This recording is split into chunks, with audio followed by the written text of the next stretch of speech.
Moving immediately.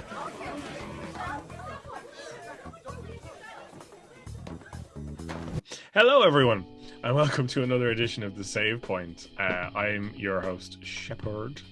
And I am your co-host, Joker. It's great to be back doing these videos once again, my man. How have you been? Dude? I've been very well, my friend. I'm hard at work editing another video. Oh my god, a double bill. We're spoiling you people. Yeah, keeping busy, getting excited to eventually go back out into the real world, or not, depending.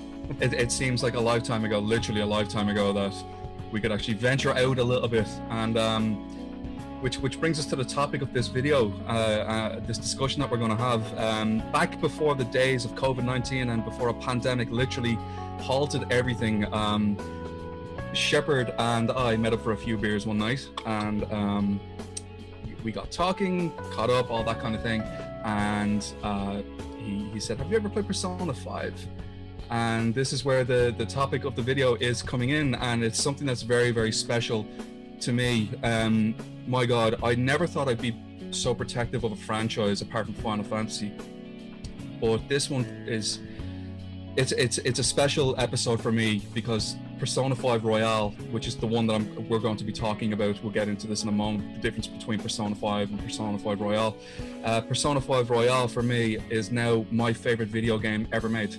And before I want to go on with this retrospective and this topic of discussion, this open dialogue that Shepard and I are going to have, I actually just want to say to you, Stephen, I really want to thank you for getting me into, and I mean it, I really am so thankful you got me into this game.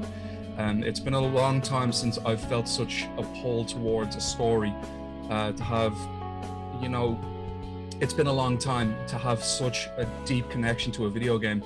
The last time I think I felt that was when I played Final Fantasy X, and I was 9-10 years old when I played that game. So nearly going back 20 years was the last time that I had felt a pull towards a franchise or a pull towards a title. This game itself, I mean, I honestly cannot thank you enough for saying check it out. And I'm glad I checked it out. So yeah, well, it's funny. Everyone's gonna kick me in the comments after this one. I actually still haven't completed vanilla Persona 5. It is a game I love myself very dearly, but I have this habit of investing in more games than I can realistically play.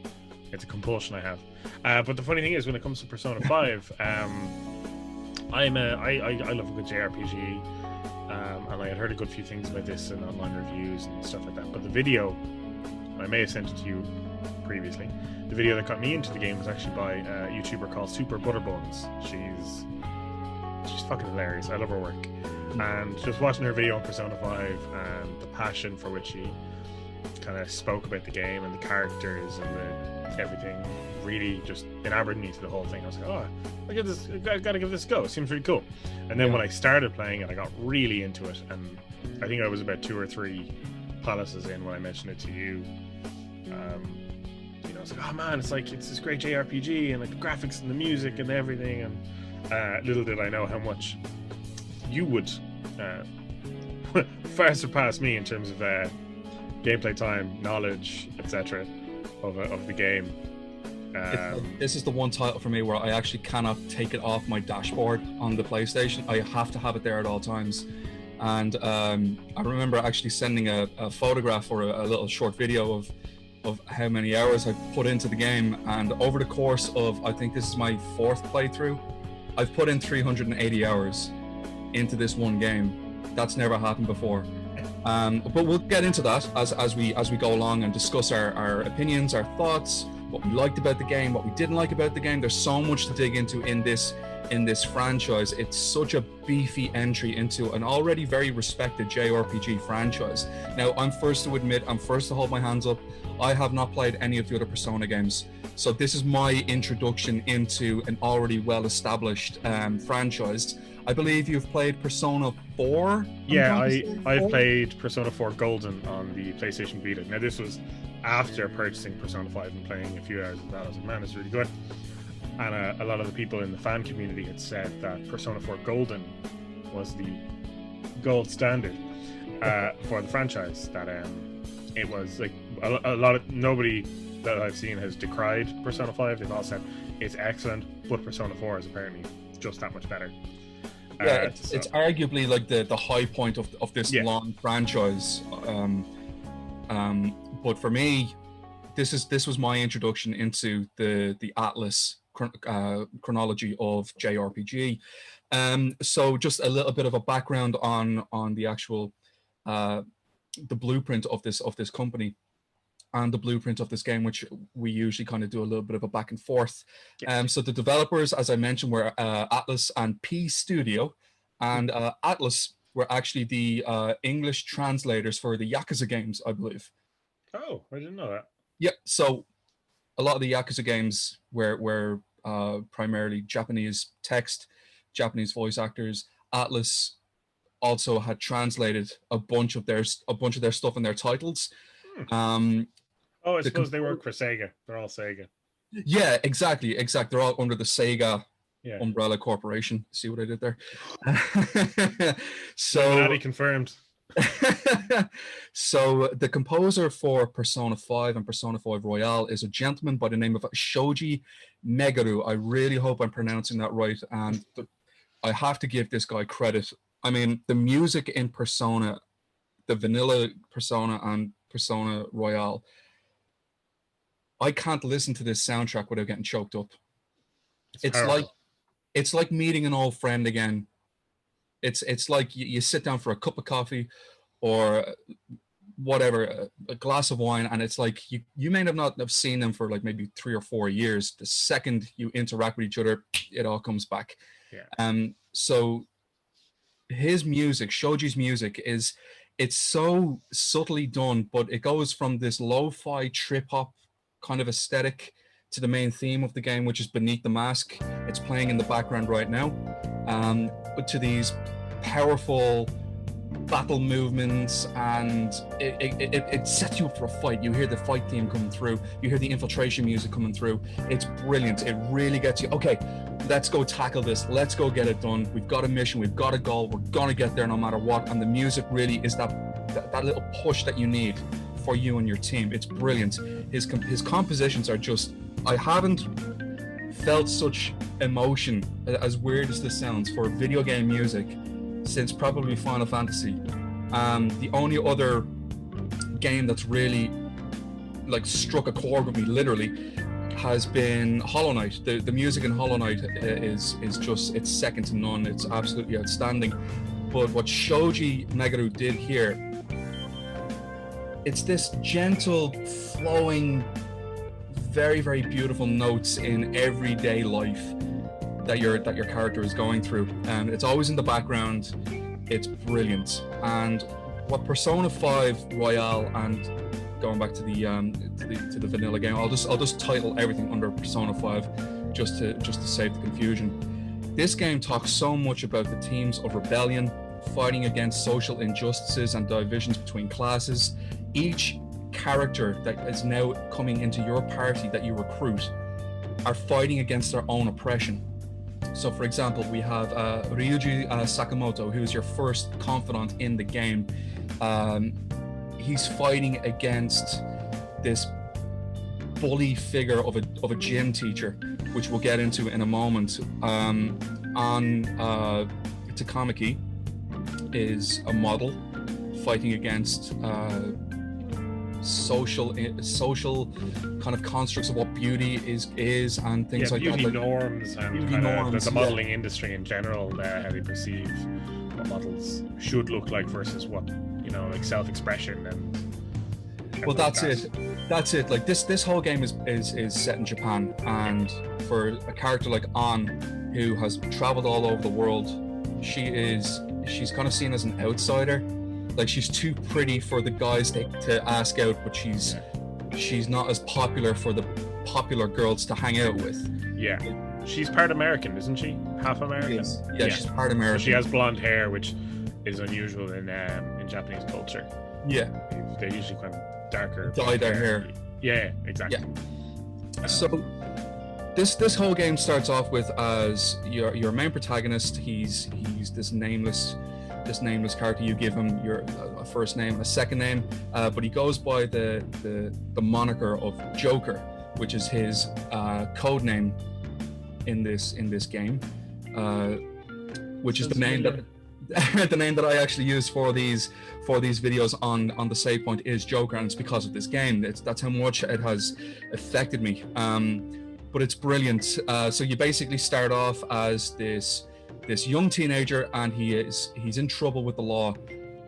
He basically stood up for an assault victim being sexually assaulted by this drunken politician who, this politician, the whole game centers around this guy. You only see him very briefly in the couple opening minutes of the game and in some flashbacks, but he's there. He has Japan in his hand, and it's only towards the end of the game that your relationship with this man comes full circle. But essentially, Joker is being relocated from his own home to this place in Japan, in Shibuya, and his caretaker, or his patron, so to speak, is a guy by Sojiro Sakura. He is the owner of a cafe in the back streets where you spend so much of your time. It's brilliant. He's such a gruff character. Like, he's like, oh, this kid he's actually here. I have to look after this piece of shit.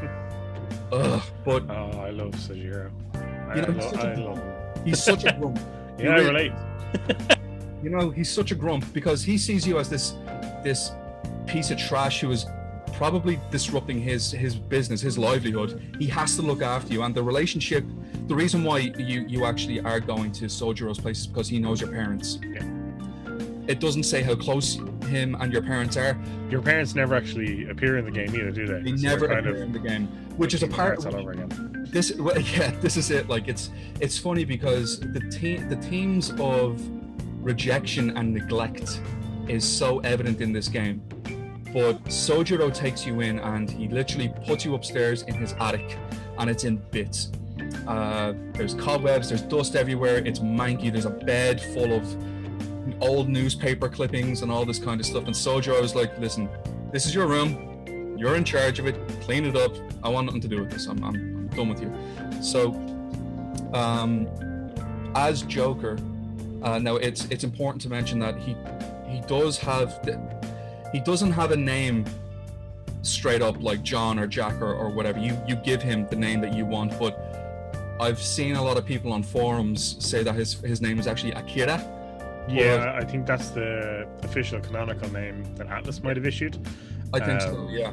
But the point is that Akira is an insert for the player. It's not uncommon in video games. He's the avatar for you to kind of express yourself. Yeah. Throughout this, like, when you're dealing with your confidants, like you provide your answers to how you think you would respond. All that kind of. You choose who you kind of get close to. You choose your weapons, gear, etc. He's meant to be someone that you live the story through, as opposed to a defined character. Exactly. Now, before you actually go to Sojiro's cafe in the back streets, the game opens up with this brilliant. It's so basically you're running out of this casino, and in your earpiece you have characters talking in your ear saying, if you just keep going, we're almost out of here. The enemies are on your tail, and it's kind of like you're thrown into this escape sequence, and it's like, wait, hang on, what is going on here? Now, it's funny because whenever somebody is speaking to you, their avatar will pop up and the text will appear underneath it, along with the voice acting provided. With this, everything is blacked out. So it's unsure at this moment of time when you're first starting how many people are talking to you, who is talking to you, who are these people. But it's literally like, okay, you're dropped into this moment, run like fuck, get out of here. So in this casino, something is after kicked off. It's a fantastic sequence where the patrons at the different gambling machines and slot machines are are kind of like on alert that something's after going on. An alarm is going off. The place gets overrun by a SWAT team, and it's literally like, when I first played it, I was like, what the hell is going on? Like, who am I playing as, first of all? Why am I getting out of here? I'll explain as that goes along. So Joker, we'll just use that moniker Joker throughout this title. So Joker is captured by this armed response unit, this SWAT team, who take him into interrogation. And this is where you actually name Joker. You're given a clipboard with a confession on it, and this is where you sign your name on it, or whatever. So the confession is basically, yeah, I attempted to do something really bad and I'm confessing to it. We don't really know what that is in this moment of time, but then we're introduced to arguably one of the most important people in the game. Her name is Sai Nijima. She is a private detective, having heard about what you've been up to over the course of the game, over the last few months, about what's been going on. She arrives at this underground interrogation room where you are the player, Joker. She sits down in front of you. The door is closed behind you, and there's a security camera in the top right. And this is a brilliant mechanic that they introduced in the game, that you are reliving past events through flashbacks. So you start literally in this casino, and then everything up to this point has been memories that you're telling Sai Nijima as to what has happened and how you've got to this place and what led to this, and etc., etc. Joker has this very, very unique ability of opening up this talent that's inside of him. And what I mean by that is, right at the beginning of the game, after you settle in the Cafe LeBlanc, you go to where your school is, which is Shujin Academy. And this is where you bump into your first ally of the game, I'm going to say. He's this loudmouth kind of, I'll stick my chest out to anybody kind of character, and his name is Ryuji Sakamoto. And he's basically, so a scene happens when Joker is kind of lost going to Shujin Academy, and it starts raining, and he takes cover underneath this kind of shopping mall, and he's standing there, and there's a young lady beside him, and Joker has never seen a woman like this, or a young lady like this. He's like, Joker very rarely talks. As you said, it's like an insert for the player, because you're picking and choosing your responses, so you're putting your voice to his. And Ryuji comes along, having seen this very charming young lady accept the offer of a car ride from a teacher, and Ryuji's like, "You piece of shit bastard, don't get back here." And Ryuji looks at you and he's like, "Dude, what are you looking at?" Oh, Ryuji. And Joker's like, That's literally, you just summed up Joker as a character. Basically, you could say it's me. Can I just interject? Actually, I have a couple of comments about Ryuji.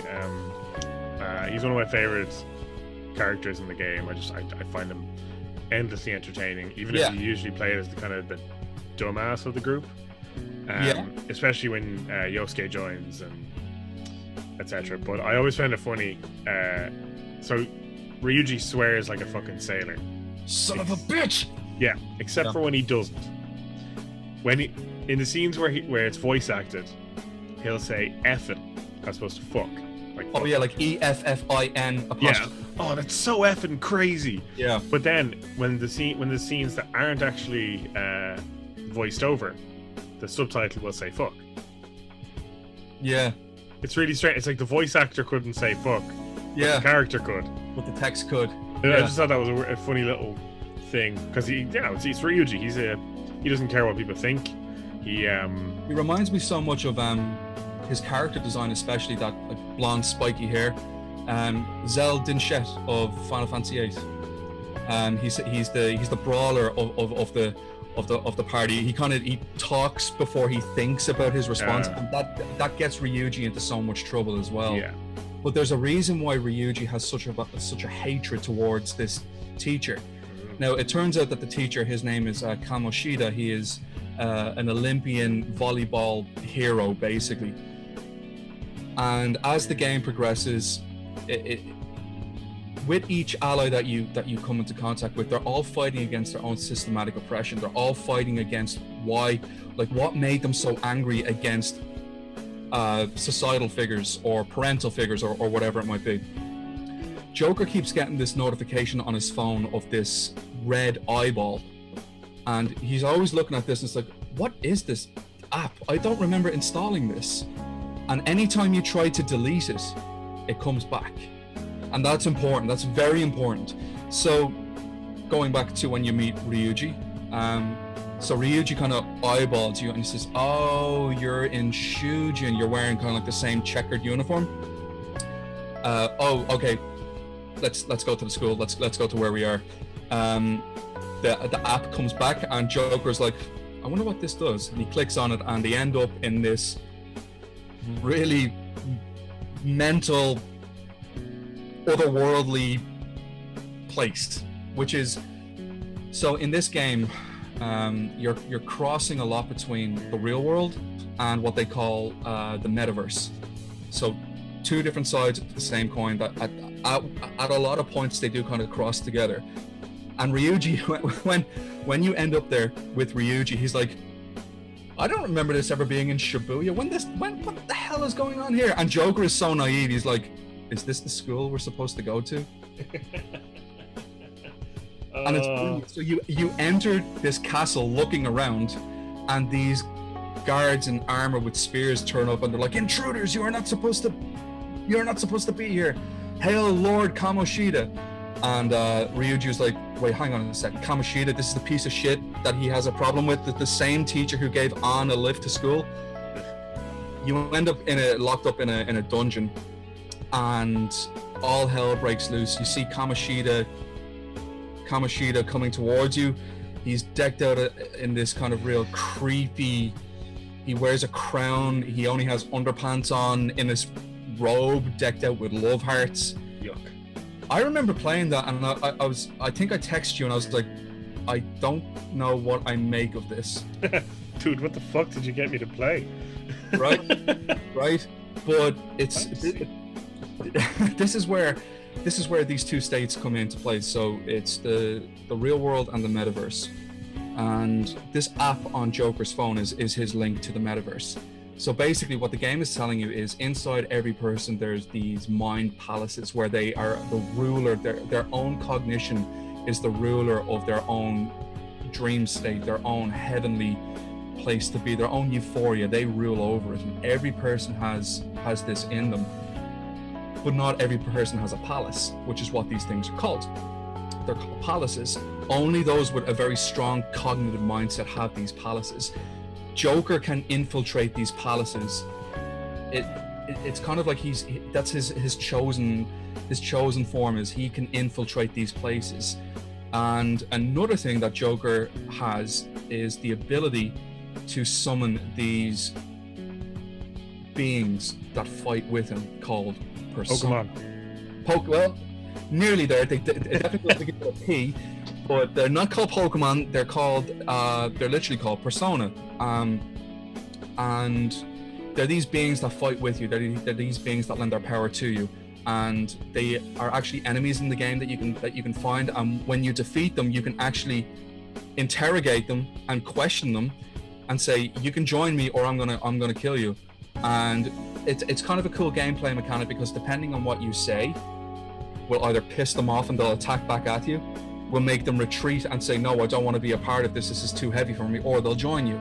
And Joker is the only member of the party who can do this. Yeah, he's the only one that can wield more than one persona. He has his own, obviously, which you'll get to in a moment. Yep. But the other thing as well is you need to be conscious of their personalities. So say like you'll have a persona who's, they react to, it comes up when you go to interrogate them and discuss things with them, what type of personality they have, and then you need to respond accordingly. Because if you're like a dickhead to someone who's kind of shy and nervous, that's when they'll retract. But if you're nicer to them, they'll be like, oh, okay. But if you get someone who's kind of like, oh, they're puffing their chest out, you kind of call them out on it. Yeah. Like, oh, okay, yeah, I'll join your team. So each enemy has their own kind of emotional traits, and you have to be very careful on how you do that. So just what you said there, if an enemy is like, puffing their chest out and saying, I don't need to join you. Like, look at me. I'm so powerful. And you have to kind of deflate their ego in a way that they will join you. Now, as you said, Shepard, each main character in the game has their own, I'm going to say, like, their own default persona. So for Joker, the persona that awakens within him is the trickster known as Arsene. And he's kind of this gentleman thief. It's how he's kind of portrayed in the game. He wears a top hat, the red coat with the tails. Based on is it a fictional thief or a real world thief? I'm not It's a real sure. world. It's actually a real world thief, written by the author Arsène Lupin. Yes, that's it. Yeah. Which Which is quite ironic because LeBlanc, the name of the cafe that you're living in, is the name of the book that Arsène appears in. You can actually read the book in the game as well, can't you? You can. Yeah. It's. I don't think it's a book. I think it's a DVD you watch. Yeah, It's one of the like two. We'll get to that in a second. Yeah. So, each confidant that you make in the game has their own rebel inside them in terms of this persona. Yeah. So with Ryuji, his one is Captain James Kidd, the famous pirate from that kind of mythos, and with On, it's Carmen. The singer. Yeah. The singer Carmen. Opera singer. So yeah. that's the one. So each main character has their own persona in them. So naturally, the game kind of progresses on, and every once in a while, Joker will end up in this place called the Velvet Room. Now, it's the Velvet Room and the cafe are. These two places are your safe zones. So it's worth mentioning, like, people who have played the game know exactly what I'm talking about. As Joker, you're going out to the greater world of Japan. You can go to different restaurants. You can go to book stands and learn a little bit more about the world that you're in. There's a great class system where you have intelligence, creativity, all these kind of things. And when you have time off from school, because you're literally a teenager, on your time off, you can hang out with people who are going to build these stats. You can go off and independently put time into these stats by reading books, by doing little things that will kind of bring those stats up. And as the game progresses, those stats that you've invested in will help you out in these palaces. But one of the places. Sorry, before you go on, it's one of my favorite parts of the game because it is essentially an opportunity for you to tailor your experience to how you want to play. Yeah. So obviously you can get a part-time job that might increase your charm because you'll be dealing with the public, or you could go to the burger place, the Galaxy Burger, whatever it's called. Big Bang Burger. And if you take on the challenges there, it improves your guts. Yeah. And again, obviously, the higher the level in these different core stats, the more options you have later on in the game to do more of these types of activities. And it's something I really like about the game is that you're not restricted to, this date, you have to go here and talk to this person. It's like, no, if you want to go to the gun shop and talk to that guy, or if you want to build your relationship with this other person, you'll usually get kind of nudged along, like, your relationship with this person is likely to improve if you meet up with them now, but you don't have to. You can do things at your own pace. You get text messages on your phone from your confidant saying, there's this new art gallery opening up. Do you want to go and hang out there? And you'll build up a relationship with your confidant, which improves your stats in that party if they're in your party when you're in the palaces and things with the Arcana Bursts. Exactly. Yeah, exactly. So going on the Arcana Burst, all right. So this is a pretty cool concept. So let's just say you and so Joker and Skull. We'll say Skull is Ryuji's code name in the Phantom Thieves, which is the group of palace infiltrators that they give themselves this name. One of the places that you go to very early on is a place called the Velvet Room. And there's 3 people in this room. Now it's worth noting that the design is, it's almost like a cylindrical prison, and you end up literally with a ball and chain on your leg behind in your own cell, and there's a guy waiting there for you called Igor. Before you go on as well, actually, Igor has appeared in previous Persona games, as has the Velvet Room. The difference is in Persona 4, the Velvet Room is actually a limousine. Really? It's much nicer and less depressing than in Persona 5 when, as you said, you're imprisoned. But that fits the theme of rebellion, I suppose. I suppose it does, because when you go to the Velvet Room in Persona 5, it's quite cold. Yeah. It's literally you in front of 3 strangers, but there's this lovely little operatic sonata in the background. It's very soothing. Yeah. So Igor is the host of this place called the Velvet Room, and he's basically saying that you're here for your own rehabilitation. He's constantly focusing on this point: rehabilitation. The world is going to go into ruin, but we need to get you stronger. So he is accompanied by Carolyn and Justine, who are the wardens there, and they're like twin sisters. And this is a place where you can actually fuse persona masks together, and you can sacrifice weaker persona to strengthen stronger ones. This is where the Arcana Burst comes in. So let's say if Joker and Skull, if their relationship is really building up, if you capture an enemy type with the same Arcana that Skull or Joker has, you'll get more experience points that way. Yeah. It kind of leaves it up to the player of that. Like, for example, you can actually sacrifice Joker's persona Arsene very quickly in the game, and get more experience to upgrade your other persona. And I did that. I'm going to say it right now. On my first playthrough, and even now, I was like, yeah, okay, I want to get rid of Arsene and upgrade this one. It might look a little bit more goofier because it's a flying pumpkin, but it's still going to tailor how I want my game to go. Yeah, and it has like certain types of attacks that you might prefer, or better stats, or exactly. That kind of thing. Yeah, it's arguably the same kind of concept as the Aeons in Final Fantasy X, or any other superpowered beast or ally that comes with you. Like, you want to invest into these guys, into these allies with you, because these are what you're going to be using. There is a melee system to the actual combat style, but a lot of the time you will be depending on your persona. Yeah, well, it's also it kind of builds on a popular thing in Japanese role-playing games of the kind of the rock paper scissors. So, say you have a wind persona, like a persona that specializes in wind magic. It's likely weak against something else like ice or fire. Exactly. They all have strengths and weaknesses. So there's an element of rock paper scissors. So you want to cover your bases when you're going into combat. If you went in with, say, nothing but one type of persona, they'd mop the floor with you. Which is, no, you don't want that. I suppose variety is the spice of life when it comes to Persona 5. Like, you want to have so each persona that you get will have, as you said, different strengths and attributes and weaknesses. You want to have a well-rounded team of, this one is going to be good against fire, this one here is stronger with ice. It's important to have that variety kind of splashed out. Yeah. Which is true of building your party as the game goes on as well, which will. I suppose so, isn't it? Like, it's you can have 4 people to a party, so it's Joker plus 3.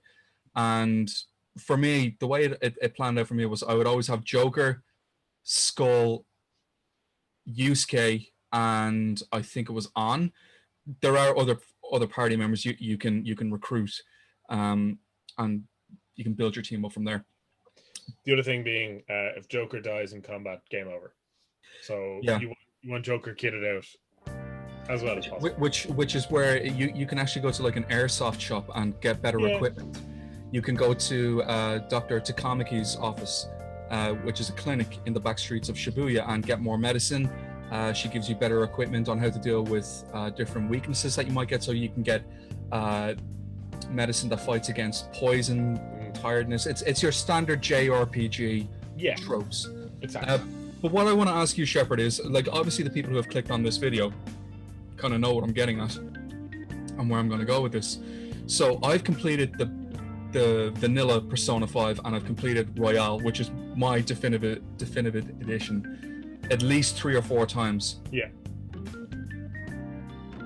Based on your opinion, like, what kept you going? What kept you playing the game?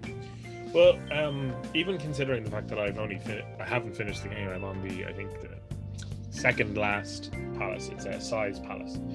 The casino, yeah. Yeah, the casino, where I believe it all starts as well. So I'm kind of at the part where the story kind of comes full circle. This is it. The beginning of the game literally starts in like the second last palace of the game, which is what I mentioned at the beginning. Yeah, when you're exactly.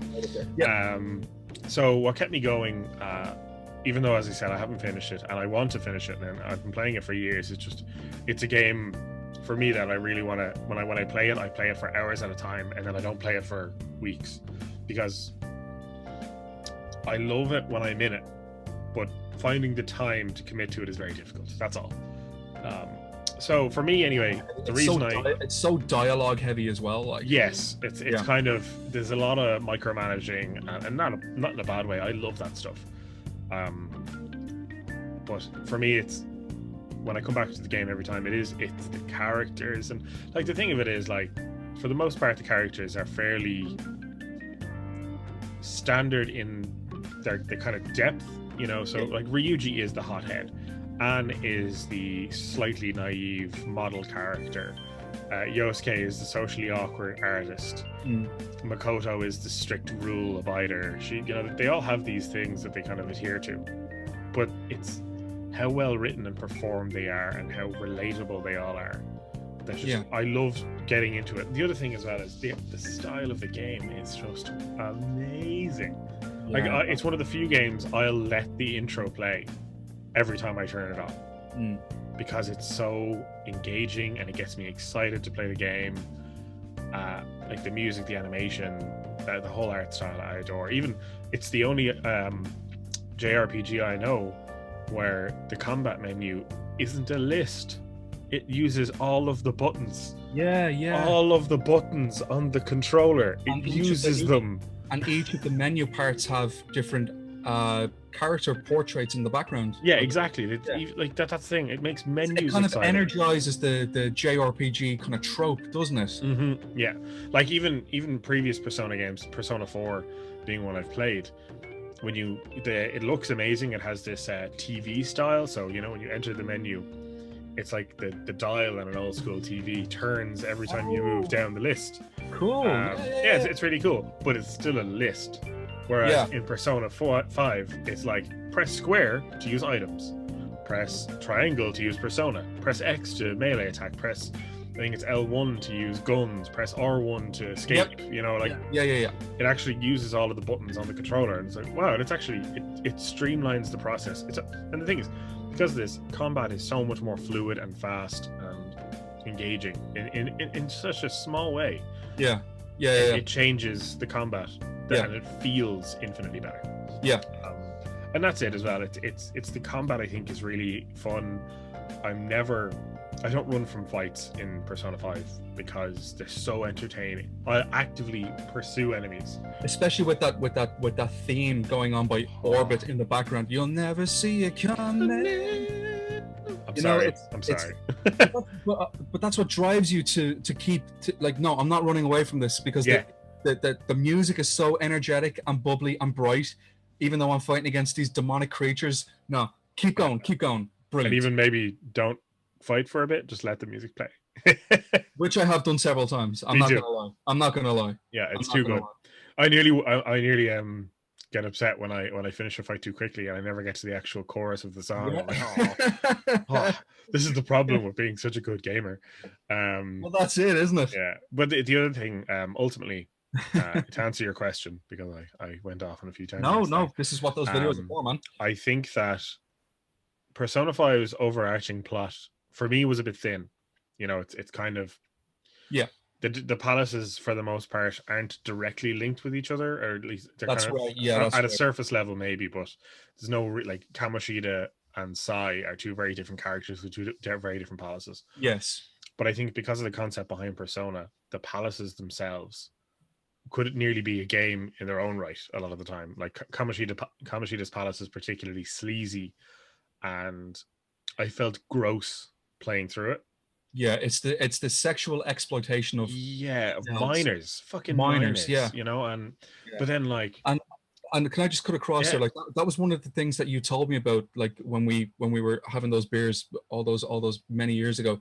It's like you said that like one of the characters that you are against is this teacher in a school, Now you have to remember, you're playing as a teenager, Mm-hmm. and this is one of the authority figures who you could go to them if there's ever a problem, if you're being bullied or Mm-hmm. anything like that, and he's like abusing these minors, female minors, but he's also abusing the males of the volleyball team, saying, Yeah.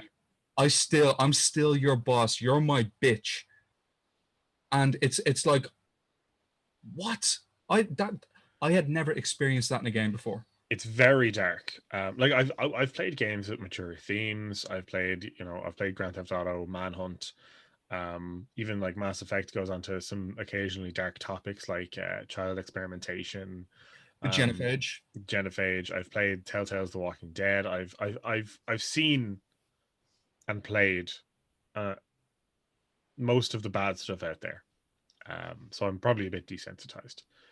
But when I was playing Persona 5 for the first time, you get to Kamoshida's palace and you're like, oh, this is like actually disgusting. Do you know what's messed up about his palace though is when you get to his private quarters, he has posters of all the teenage girls he's been abusing. Yeah. And it drives home. It's like, no, we need to take this guy down. Even the fact as well that when you get to him in his throne room at the end, he has a bikini clad version of Anne. Yeah. As like his like, cheerleader. Yeah, the thing is, Kamoshida, go. Yeah, like a lot of it is obviously implication. They don't explicitly show him sexually touch any girls or anything like that. But for example, Anne's friend tried to. Yes, she tried to. Shiho. Yeah. Shiho. Yeah, she tried to commit suicide because of what happened with Kamoshida, and you're like, was so traumatized. It's so it takes. Now, obviously, there's translation stuff as well, where sometimes the dialogue can come off a little bit stilted, but for the most part, I think it handles that balance between real world issues and fantasy kind of exploration. Elements. Yeah, exactly. So it takes. Okay, well, how does Kamoshida see himself in the real world? He walks around, he's a big tough guy, he's like, oh, I'm great and I do what I want. And then you see inside of his mind and you're like, oh my god, he's so twisted. Like the inside of his palace is like he's the king. Exactly. Nobody can touch him. There's nothing outside of that palace to him. And I love that. And the school is his palace. The school is his palace. And even in the dungeons, he has members of the volleyball team being tortured. Yeah, like tied up and like dodgeballs being thrown at them and volleyballs and everything like that. And it's so... But in the upper echelons of where his palace is, he has these cheerleaders like on, the cognition of on, like cheering him on. It's... Yeah. Because to him, these people love him. They care, they value him, and that's how he is in his mind. He's like, oh, these people worship me because I'm amazing. And I love that. So obviously that extends to the following palaces, some better than others. One of my favorite being the palace of Futaba, because oh man, Futaba's palace, like it's one of those things where a great mystery is set up a kind of couple of palaces in advance. And when you get to her palace in kind of an Egyptian style pyramid, and you learn so much about her character, and it's like, oh, she's actually not the villain. What the fuck? Yeah, she basically sent like a calling card to the Phantom Thieves saying, yeah. Now she uses the codename Alibaba because she's a hacker and she's watching forums. One of the big things on how the Phantom Thieves literally get information is by this thing called the fan site, the PHAN -SIT. Phantom. Aha.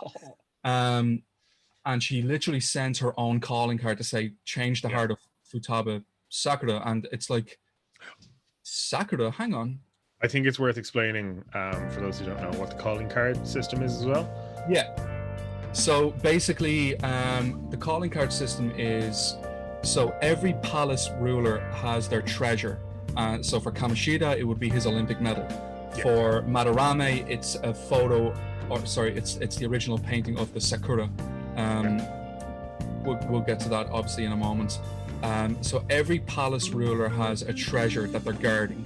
And if somebody takes their treasure, like the Phantom Thieves, they meet the emperor or the ruler of their palace, and they'll say to the emperor or the ruler of this palace, this is what you need to do. You need to apologize for what you've done. You need to make amends for what you've done. They never kill.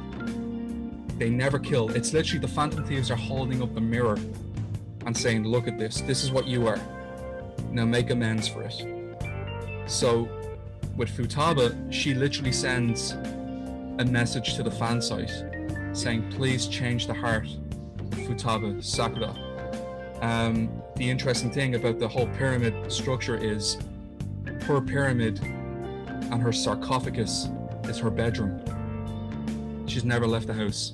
She's agoraphobic. Yeah.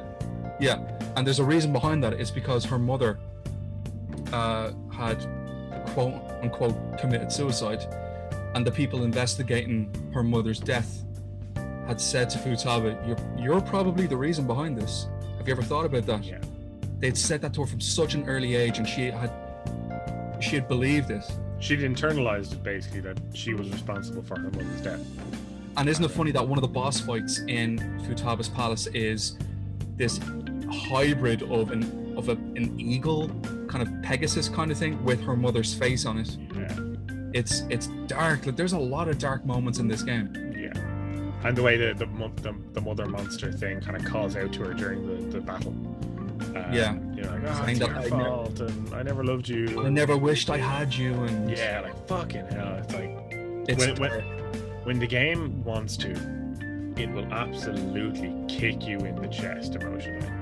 Oh yeah. It does not pull its punches, and I appreciate that about the game. I think that's a really strong element of it. I think, but the impressive thing is, it's never overly edgy or depressing, like, because the game can be so lighthearted and fun and amazing. Like, you want to be in that world, but just below the surface is this darker element. Like, with regards to the metaverse as well, you know, there's an extension of that called Mementos. Mementos, yes. Which, as you said, like, so the palaces are constructs for particularly heavy-minded people or strong-willed.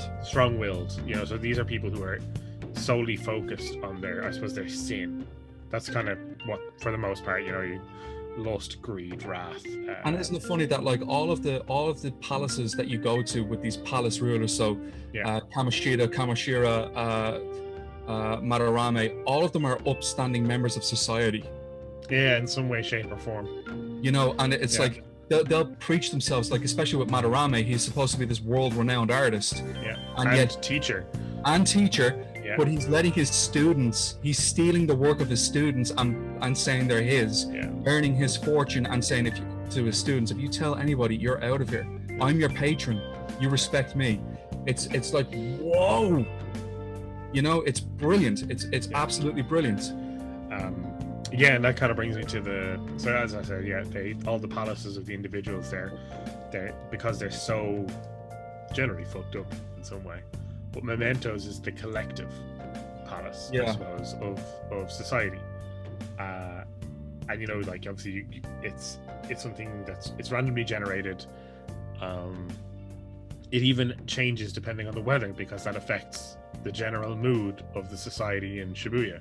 So to make a good point on that, sorry for cutting across you, is if you're here at a certain time of the year, like flu season, a lot of the enemies in Mementos will be susceptible to poison attacks or wind attacks or so. It's such a clever concept, like, it really is. It keeps it interesting because it means that every time you go into Mementos, there's an opportunity for it to play out slightly differently. And not just because of the random generation aspect, which is a bit, I've never been a big fan of random generation. Like, me neither. Like the Chalice dungeons of Bloodborne are the worst part of Bloodborne. Oh my god. But they're more Bloodborne, so I play them anyway. That's it. Yeah. But in Mementos, this element of the weather just adds that extra aspect of replayability. And because it expands the further into the game you go, the more popular the Phantom Thieves are online. Mementos opens up even more. Because it's like society is acknowledging your existence and allowing you to come into it. And then you get all the side quests as well, where you find other smaller people in Mementos and change their hearts. Which, you know, like, in real life will change how the outcome goes. Yeah, exactly. Yeah. So, like, for example, there's a guy who cheats at some video games, and you find So you research, you talk to different characters, you get to know what's going on, and then you fight him, and you change his heart. And sometimes there's some really standard, like that one was fairly normal.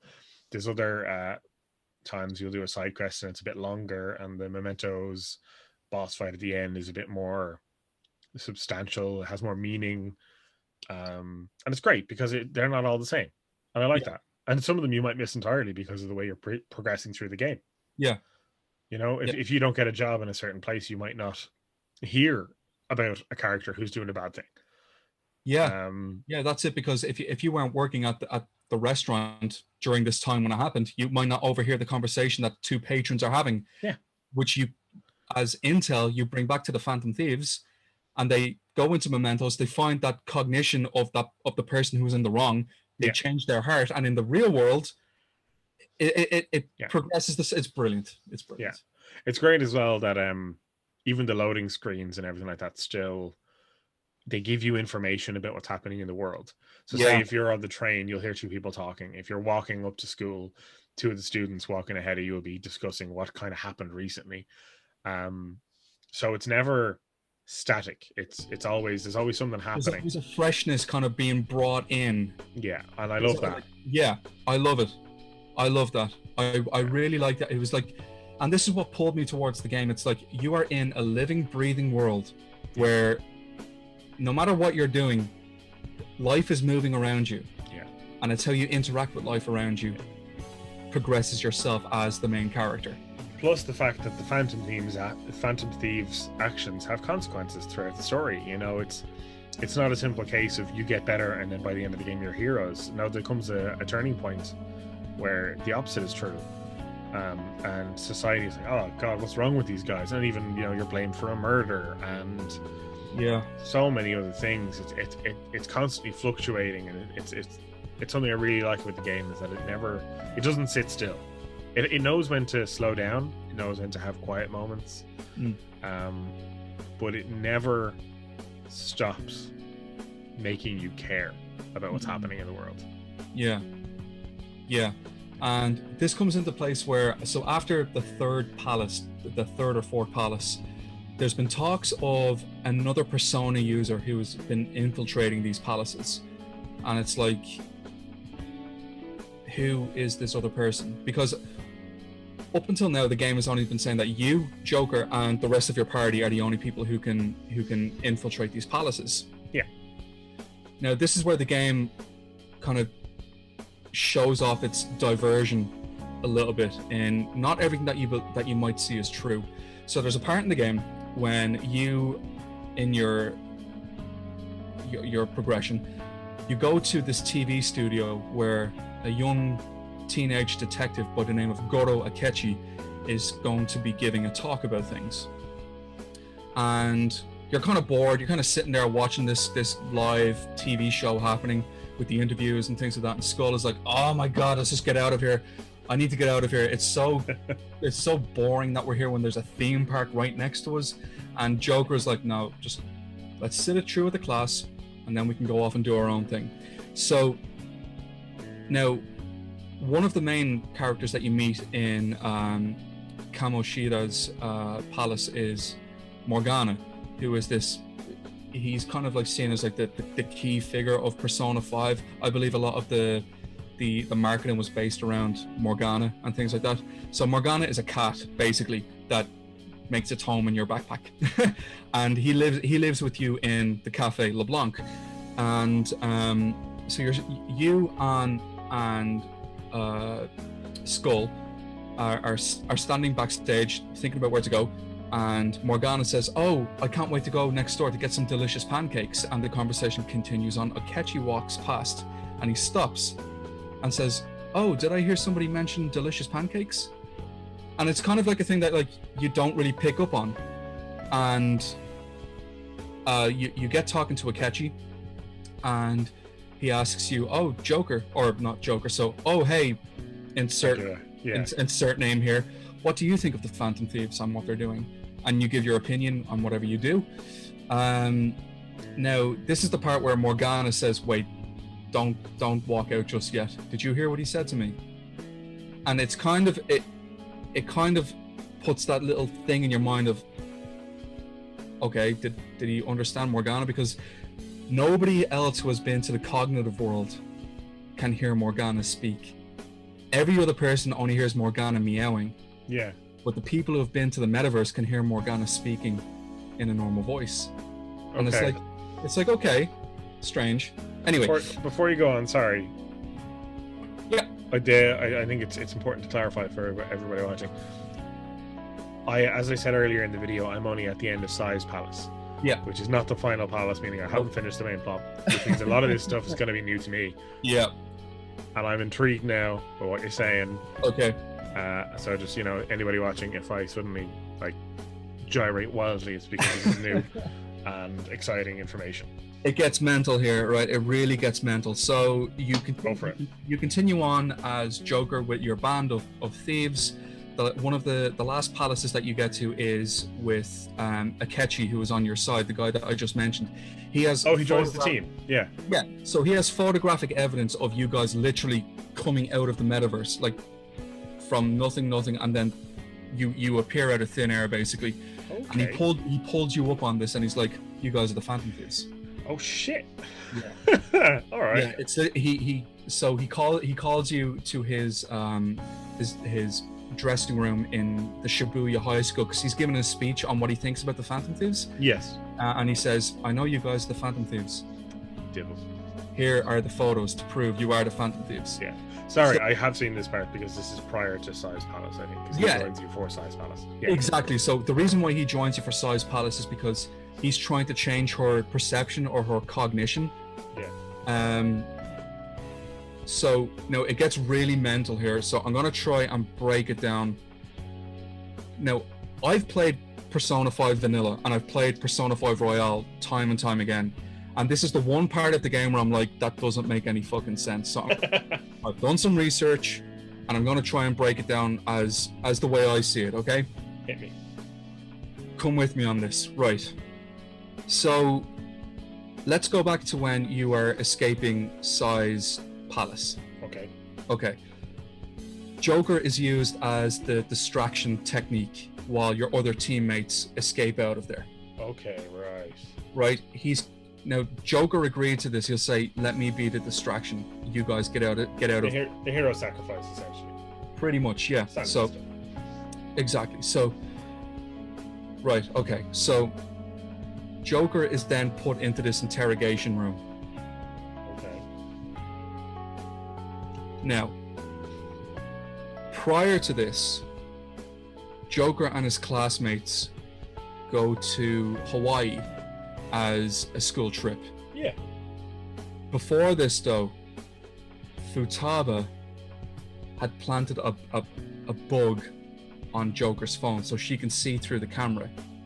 And the reason why that happens is right before they board the plane, An, Ryuji, and Joker take a selfie and put it into the group chat that the Phantom Thieves are in. Yeah. And Futaba says to Ryuji something like, "You have sleep in your eyes." And Joker reads it out and they're all like, hang on, how does she know? So they respond back and yeah, because she's tracking the Phantom Thieves before her palace. And this is it. Yeah. So Futaba's whole thing is like she's such a great hacker. She's so techie. She's a techspert. This is it. Yeah, this is it. So, okay. So, right before you enter Sai Nijima's palace, the Phantom Thieves and Akechi are outside planning their moves. How they're going to do this, how they're going to basically steal Sai's heart. Okay. Ryuji had said to Akechi, "Okay, I think we should exchange information so we can keep in touch in the palace." Right. Akechi takes his phone out. Immediately, Futaba grabs it and is like, "Oh my god, how did you get the latest model?" And while she's talking about, "Oh, look at the camera and the screen layout," and Akechi is like, "Oh, it comes with the job. They gave us the latest releases and all this." Unbeknownst to Akechi, Futaba was planting an app on that phone. Right, so remember when I said that there was somebody going into other people's palaces and killing their ruler? So when you kill a palace ruler, they die in real life. Yeah, of course. It's kind of like Inception. You die in the dream, you die in reality. Exactly. The body can't live without the mind. Follow me on this. So Joker is in the interrogation room, kind of coming to terms with what's really going on. Now, he's been drugged pretty badly here with truth serum, but it's affecting his mind a little bit. Yeah. So it turns out that it was Akechi going to those different palaces and killing the rulers of each palace, like with Haru's dad. Yeah. When he's given the press conference about who the real villain is behind all of this. Yeah. He's about to say who's really behind it, and then his eyes roll back into the back of his head, and he starts bleeding black ink out of his eyes and his mouth and all that kind of thing. So right. Here's the thing. In the interrogation room, so the interrogation room that you're in is actually part of Sai Nijima's cognition palace. What? Okay, so Futaba had bugged Joker's phone. Yeah. So she can see through the camera. Yeah. Before the mission in Sai's palace started, she grabbed Akechi's phone in a moment of fangirl. Yeah. But had bugged his phone as well. Yeah. Okay. Right? So as Joker is coming to terms with what happens, he looks up to Sai Nijima and says, and Sai's like, what do you mean your phone in front of you? It's like literally right over there. And Joker he says, no, my phone. You need to show my phone to the true culprit. Right as he says this, Akechi is walking towards the interrogation room. So Futaba, not Futaba. So Sai is like, okay, is it who I think it might be? And Joker says, our ally was never the detective. Which goes back to that moment when they were in the film studio and Morgana had said, oh, I can't wait to get some juicy pancakes.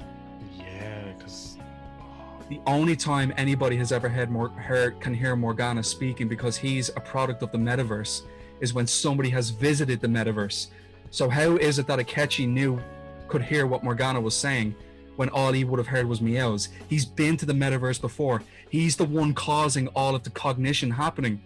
He's also the only person who joins your team who you never see awaken their persona. Exactly. Oh, wow. So his persona is Robin Hood, that he gives to the poor and all that kind of thing. So Joker's like, take my phone and show it to the real villain. Yeah. So I was like, right, okay, fair enough. She exits the room and she bumps into Akechi in the hallway. Right as she bumps into Akechi, Joker's phone turns on and it's Futaba looking at him. Like, okay, we got him. Because Futaba is a hacker, she's able to open up the metaverse app and transports Akechi and Futaba, unbeknownst to them, transports Akechi and Sai, unbeknownst to them, to Sai's palace. The Phantom Thieves never stole Sai's heart. They never stole her treasure.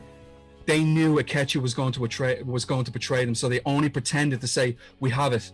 We have our treasure. Because Akechi had been keeping up with the Phantom Thieves' modus operandi, where they need to steal somebody's treasure in order to make them confess to a change of heart. Yeah. Sai never, ever mentioned a change of heart. It's mental, right? So Futaba at this point has sprung the metaverse. Akechi goes to the interrogation room having passed Sai, goes into where the room is. The guard is still in there with the security camera. And to this day I'm still like, how the fuck did that happen? So Akechi looks to the guard and says, yeah, he's our most dangerous criminal. Now bear in mind, he's been a part of your team for a while now. He takes the gun out of the guard's back and attaches a silencer to it shoots the guard, Oh god. and then points the gun at Joker Oh. and says, "You've fallen right into my plan. You have to die for this to happen." And bang. Right? Now, this will come full circle, I promise. So, Sai Nijima, with Joker's phone, is on the phone to Futaba, who has basically hacked Joker and Akechi's, who has basically hacked Joker's phone. Yeah. To send the metaverse app to Joker's phone. Right. And says, "Okay, it should be done now. Hang up this call and go back to that room." Sai is like, "Who are you?" And Futaba is like, "Just don't worry, just take my word for this." Sai hangs up the call and goes back to the interrogation room. Okay. The guard inside the room is outside now. He's still alive. And Nijima basically says, "Get out of here." And the guard is like, I don't know what do you mean? It's a mind fuck. Yeah. But she basically says to the guard, "I know that Akechi has you on his payroll. You need to get out of here." And the guard is like, "Yeah, okay, fine. Okay, go ahead." She opens the door. And Joker, our main protagonist, is sitting there with his arms crossed, being like, "Did it work?" As you do. So basically, I'm still trying to kind of come to terms with it. So basically what happened was Futaba had hijacked Joker's phone. Yeah. Before the trip to Hawaii so she could see through the camera. Okay. Right? Akechi has been infiltrating palaces, killing off the palace rulers for a reason. I'll get to that in a second.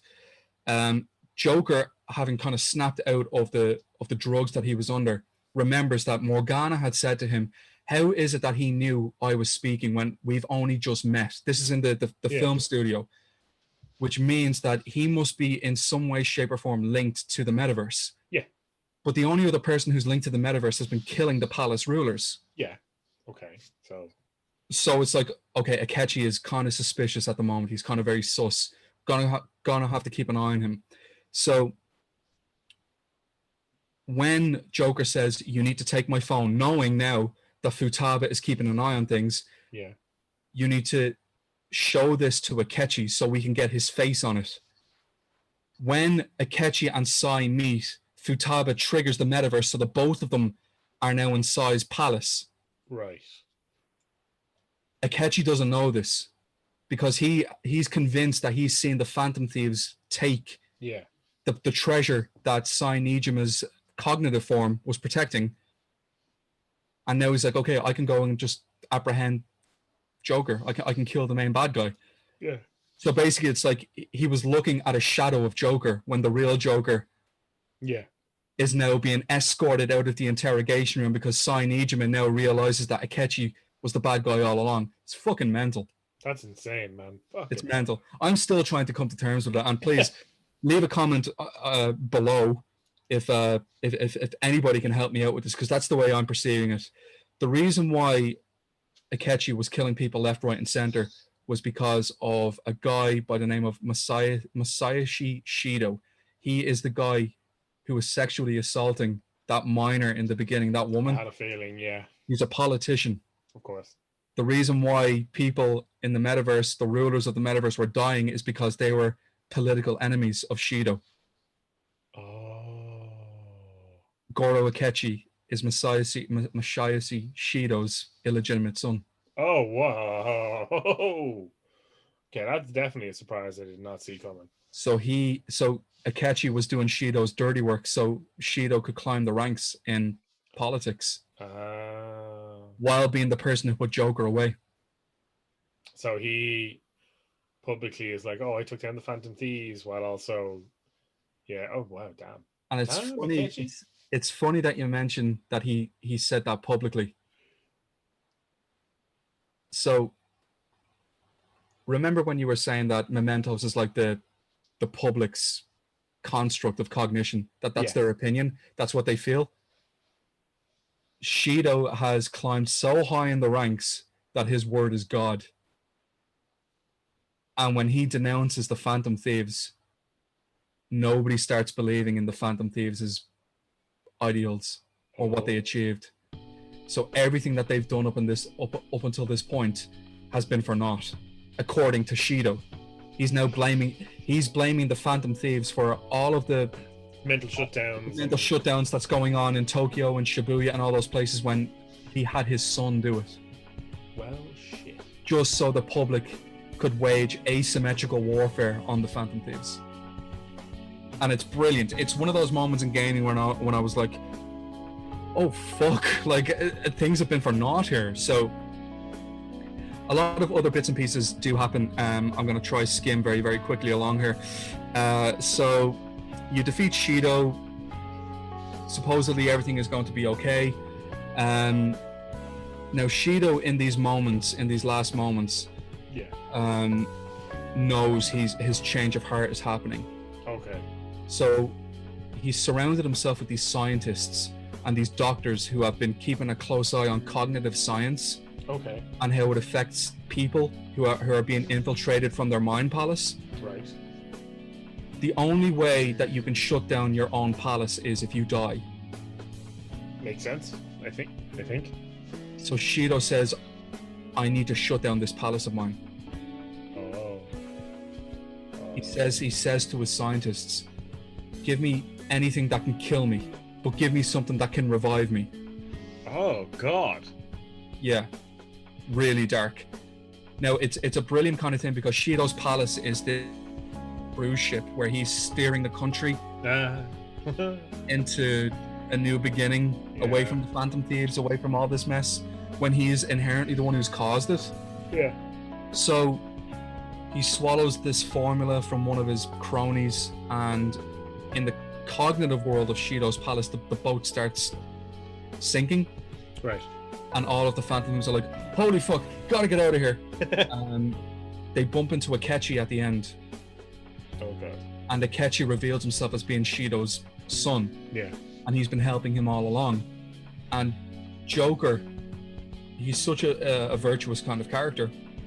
He was like, it's not too late for you. You can join us. Like, help us out. And Akechi is like, I tried to kill you. I framed your friends. I basically turned the country against you, and you're trying to make sure I'm okay. And Joker's like, you're my friend. Oh. Right? Oh. And Akechi is like, no, this isn't right. You should hate me. Why don't you hate me? Why don't you hate me like Shido hates you? Shido never wanted Akechi as his son. Yeah. It's basically like the result of a one-night stand. And he still shouts at Joker like, kill me. Why won't you kill me? There is a boss fight and you defeat Akechi, and he's you of all people, I consider you, Joker, my rival. And you're trying to save me. And Joker still says, we're friends. I trusted you. I'm not going to hate you or anything like that. Shido's own personification, much like Kamoshida with An and the cheerleader. Yeah. Shido's personification of Akechi in his mind palace comes forth out of nowhere and points a gun at Akechi and is like, "You're always going to be a puppet. Like, why don't you just accept that Shido is the real ruler?" And it's a brilliant kind of gameplay moment where, like, in the real world, Akechi is basically a puppet for his dad's political gain. Yeah. But in this moment, he has his own rebellious moment. Yeah. And he turns to Joker and the rest of the party and says, "I'll hold him off. You guys get out of here." And Joker's like, "We're getting out of here. You and me, we're getting out of here." Oh. And Akechi pushes him back, and it's like, "No, let me deal with this. If anybody's going to take me down, it's going to be me." And it's brilliant. His fate is basically left up to player interpretation. You hear a gunshot going off and you don't know whether it was Akechi killing the cognitive Akechi or the cognitive Akechi killing Akechi. Does that make sense? Yeah, so Akechi killed Akechi or Akechi killed Akechi, one of them. Pretty much, yeah. So you don't know if he's dead or alive, right? Well, I would personally assume Akechi killed Akechi. You can tell me I'm wrong. stand by it. Well, here's where. So this is where. So as I said, like Persona 5 Royale goes very different from here on out. So when Kamoshida is prosecuted of being a predator, basically, this outsider comes in by the name of Maruki. He turns out to be a school counselor, and he gets to know you very, very well. Like he'll say over the intercom, if anybody has dealings with Kamoshida, the counselor's office is always open. Okay. During this time, there's another first year of Shujin Academy joining. Her name is Kasumi. I'll get to that in a second. So Maruki you build up a confidant kind of relationship with him, and all the way he wears glasses and he has a lab coat on and he has quite messy hair and things like that. He's basically like a dork, but much like myself. Spirit animal. Yeah, that's it. So he'll call you in brief intervals and be like, "Oh, so how are you feeling today? And is there anything you want to tell me?" and things like that. As the game progresses I'm going on the Persona 5 Royale kind of thing.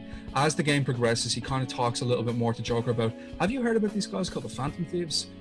And Joker, there's multiple answers you can give. Yeah. You can be very neutral. You can be very standoffish and negative. Yeah. So Maruki is saying, you know what? I really think what they're doing is good work, because I've always been so heavily fascinated by how a person's trauma can blueprint their lives. And these kind of things go on and on and on.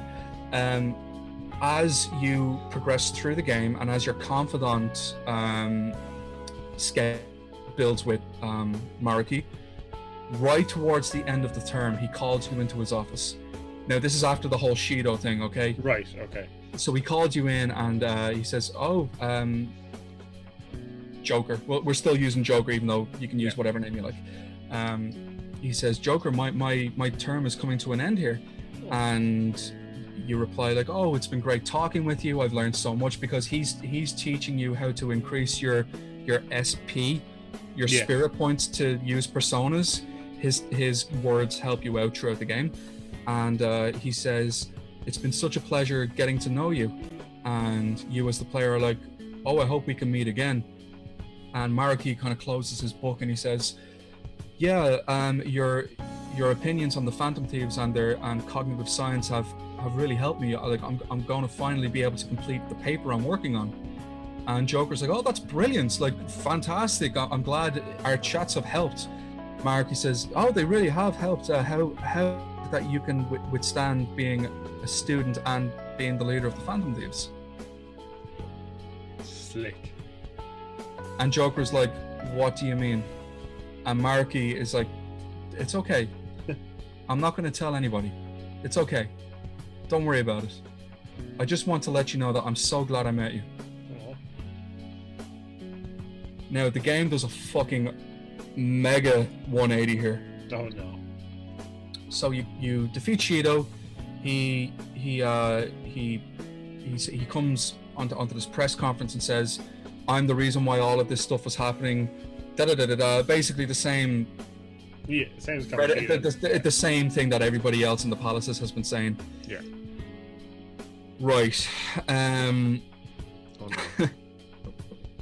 Okay, how do I explain this? So remember how I said that Shido had quote unquote killed himself to break his palace and to trap the Phantom Thieves in there? Okay, how do I explain this? Okay, so when Shido was in this quote-unquote death stage, his aides and everybody else had said, we can denounce the Phantom Thieves by telling the public that they don't exist. Yeah. Because up until this moment, there's never been a face to a name. When you defeat Shido, life goes on, and it's like, you see, like what you said in the menu screen, when you see the fan site and the numbers of people interacting with the fan site, slowly those numbers start going down after you defeat Shido. Yeah. You're walking through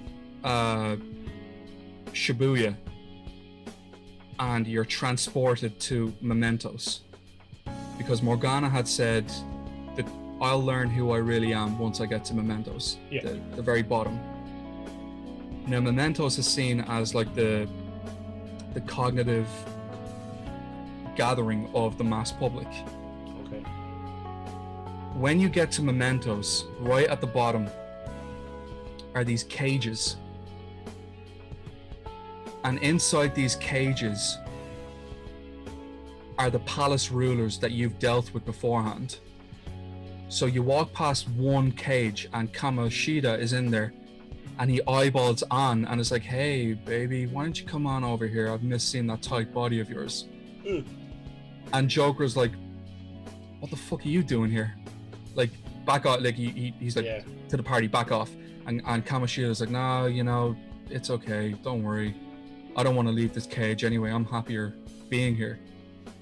And it's kind of like that moment where it's like, why are they behind these cages? Like, is this like a mental prison for them because their treasure has been stolen or whatever? The last cage that you go to, Shido is in there. His cognitive Shido is in there. Makes sense. And so he's like, I've given up. Like, I can't steer this country into a new beginning or a new whatever. You go down to the very bottom of Mementos, right? And now I'm going to try to explain this as clearly as I can, because like with Joker and the cognitive Joker being shot, this is where the game goes fucking mental. So you get to the bottom of Mementos and there's this chalice there. Right. And legitimately it's called the Holy Grail. And what's powering the Holy Grail are the cages around you that have shadows in them, which is the general public. Right. So their cognitive opinions are powering this chalice. Okay. It gets really weird here. Like, this is, I remember playing it being like, is this the same game that I was playing like an hour ago? This chalice is basically, you know, if you gather a lot of people and you say the sky isn't blue, it's red. Yeah. So their perception of reality is controlling this. Their perception of reality is feeding this chalice. You defeat the chalice and you end up back in Shibuya. But when you're in Shibuya in the busy street, nobody else can see you. They go on as if life is just like Shido's whole thing never happened. One by one, the Phantom Thieves start disappearing.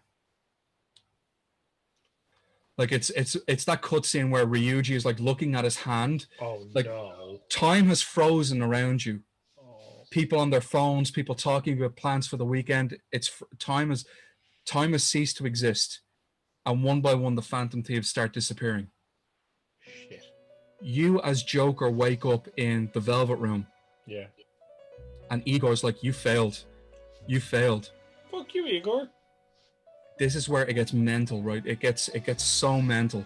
Okay, you have my attention. So Igor isn't your ally.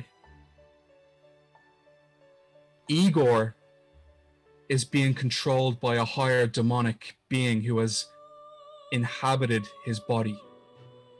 Now, this being has made appearances in every single Persona game, and it's basically the god of control. It's a demon.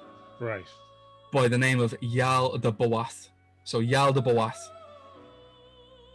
Christine and Justine, the two mutants, are one person who was split by Yal the Boath when he took over Igor. I know, it's mental. So basically, Yal the Boath is the god of control. Right. It's a malevolent god made manifest from humanity's distorted desires of sloth, and is the true master of Mementos, manifested 2 years ago from the events of Persona 5.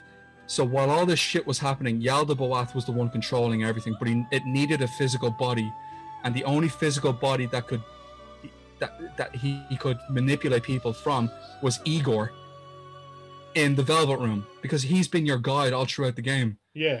If you do this, you'll go the right way. But he's been playing you from the beginning. So before the events of the game, he imprisons Igor in Mementos and impersonates him. Yeah, okay. Right? So Igor is locked in the very depths of Mementos, but he can't get out of there. Oh. And Yalda Bawath has inhabited Igor's form and had split a girl literally in two by fusing them into the two wardens that are in the game, Justine and Christine. And they realize it, like when you go to the Velvet Room after basically you disappear from all reality, Igor says to Justine and Christine, kill him. Put him in the gallows. Oh. But Christine and Justine are like, that's not what we're supposed to do. We're supposed to guide the trickster. We're supposed to guide the main character in their rehabilitation. And Igor says, no, he failed.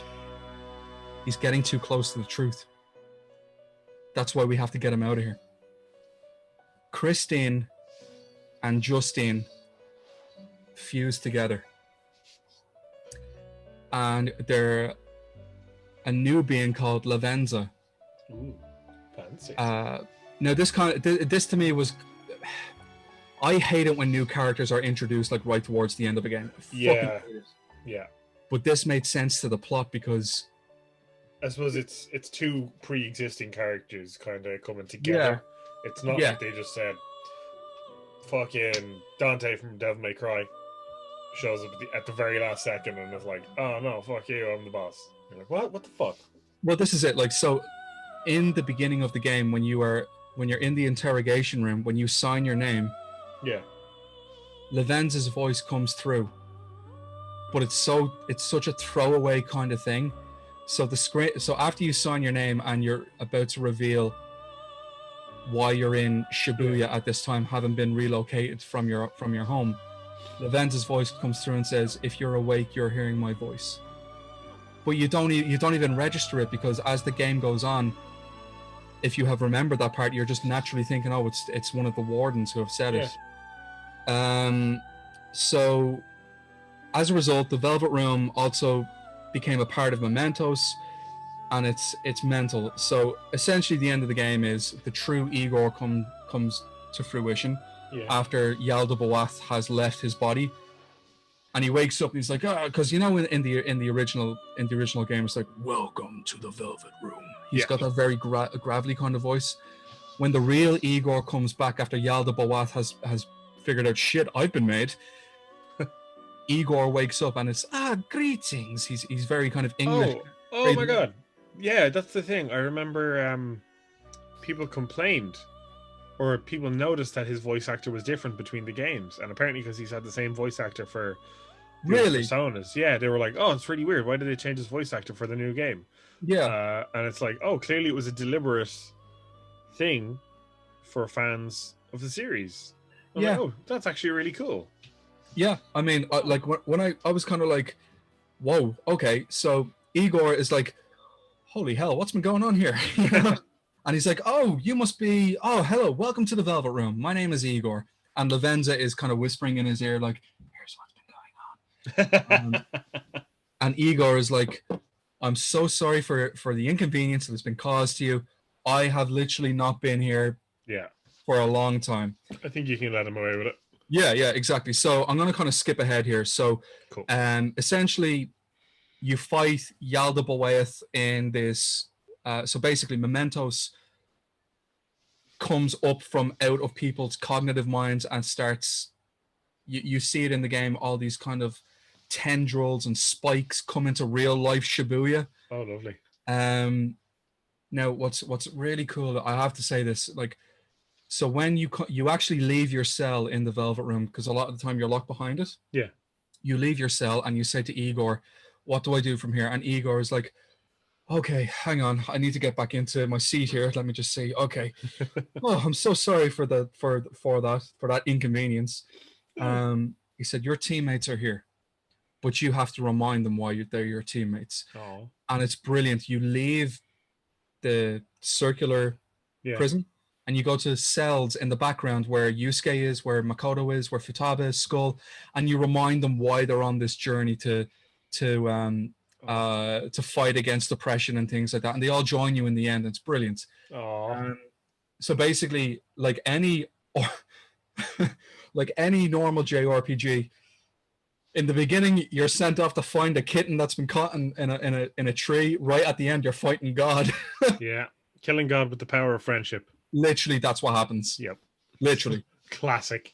Literally, that's what happens. So you fight the God of Control.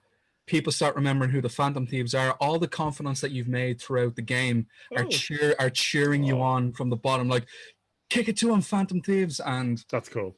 The fan site numbers go from 0 all the way to 100. They're like cheering you on because this is happening in real time, you know? Yeah. And it's brilliant. That's cool. It's brilliant. And that is literally where the base game of Persona 5 would end. You fight the God of Time and time control, and at the end of the game you're saying goodbye to all your friends. And it's the part that gets me every time I go to play it. But then Persona 5 Royale happens, and right, how do I explain this? Okay, I'm gonna try and keep it very quick here. Anybody who's watching this video knows what happens, but just for yourself who hasn't played Royale. So remember I spoke about Dr. Maruki? Yeah. And he's like the guidance counselor who's being called into Shibuya after the sexual assault case is being brought against Kamoshida. Yeah. How a student nearly killed themselves because they couldn't deal with the pressure and the stress. Yeah. Remember how I said that Maruki has that final conversation with you and saying, I'm so thankful I met you? Yeah. Right. So December 31st is where the game kind of ends. The base game, like vanilla. The base game ends. Yeah. And Sai Nijima is she goes to greet you in Shibuya Square, kind of counting in the new year. Okay. And she says to you, you know, when I first interviewed you, I thought you were nothing but a cold, heartless criminal. And here I am celebrating the turn of the new year with you. And Sai says, I'm really glad I met you.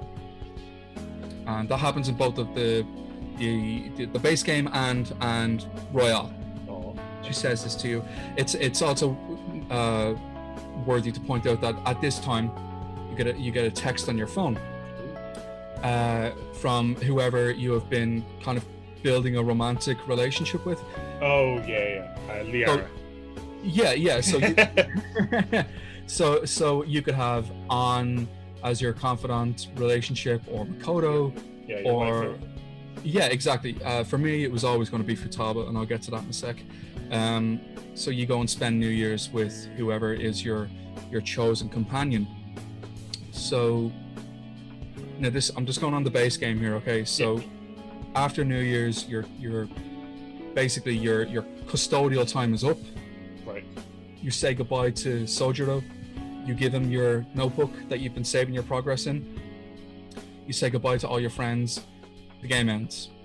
Right. And that's it. That's Persona 5. Done. That's the base game is done. And brilliant. Whatever. Lot to think on. Royale plays out very differently. So, right. Okay. You celebrate New Year's and you wake up and Sojiro calls you down. Now, bearing in mind, Sojiro has been kind of a dick to you throughout the entire game. Like, he'll always say, like, he slowly warms up to you, if I recall. Yeah. Obviously, you can spend time in his cafe. You can learn how to make coffee and curry and all that kind of stuff. But that's like very gradual. In fact, it's not even really until the Futaba part of the storyline that he really starts to give you the time of day, I think. Exactly. Yeah. So you can, like what you said, you can make the curry, the coffee, which gives your party stat buffs, SP and things like that. Sojiro calls you down like, hey, sleepyhead, come on, get down here. Got something to show you. And you go down into the cafe. And Sojiro's like, oh, I'm so glad you're here. Like, this is great. I'm so happy I have a helping hand. And you look to the countertop, and there's a guy sitting there. He has jet black hair, blue eyes, and a gold necklace. And the guy says to you, hey, I'm so glad you woke up. I've been waiting here for hours. I've been up ages before you. And you as the player, you're like, who are you? What is this guy? So Sojiro goes,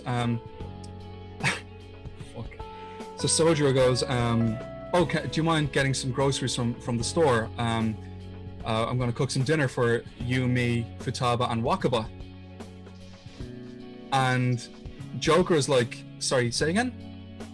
And Sojiro is like, do I need to, come on, how long, surely you got a good night's sleep.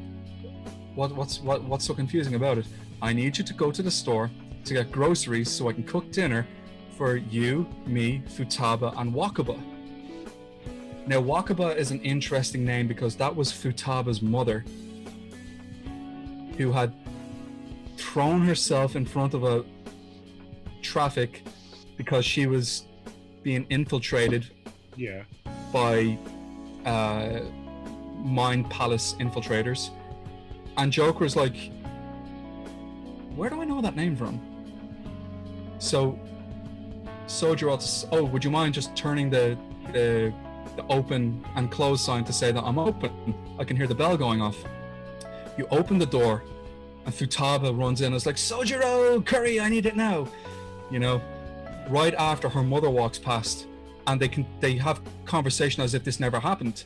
And we as the player, because we've been told that like her mother had died, but we as the player were like, wait, hang on. And Joker as us as the player is like, hang on, wait a second. Yeah. And he goes up to Wakaba, Futaba's mother, and is like, kind of touches her on the shoulder, and she's alive.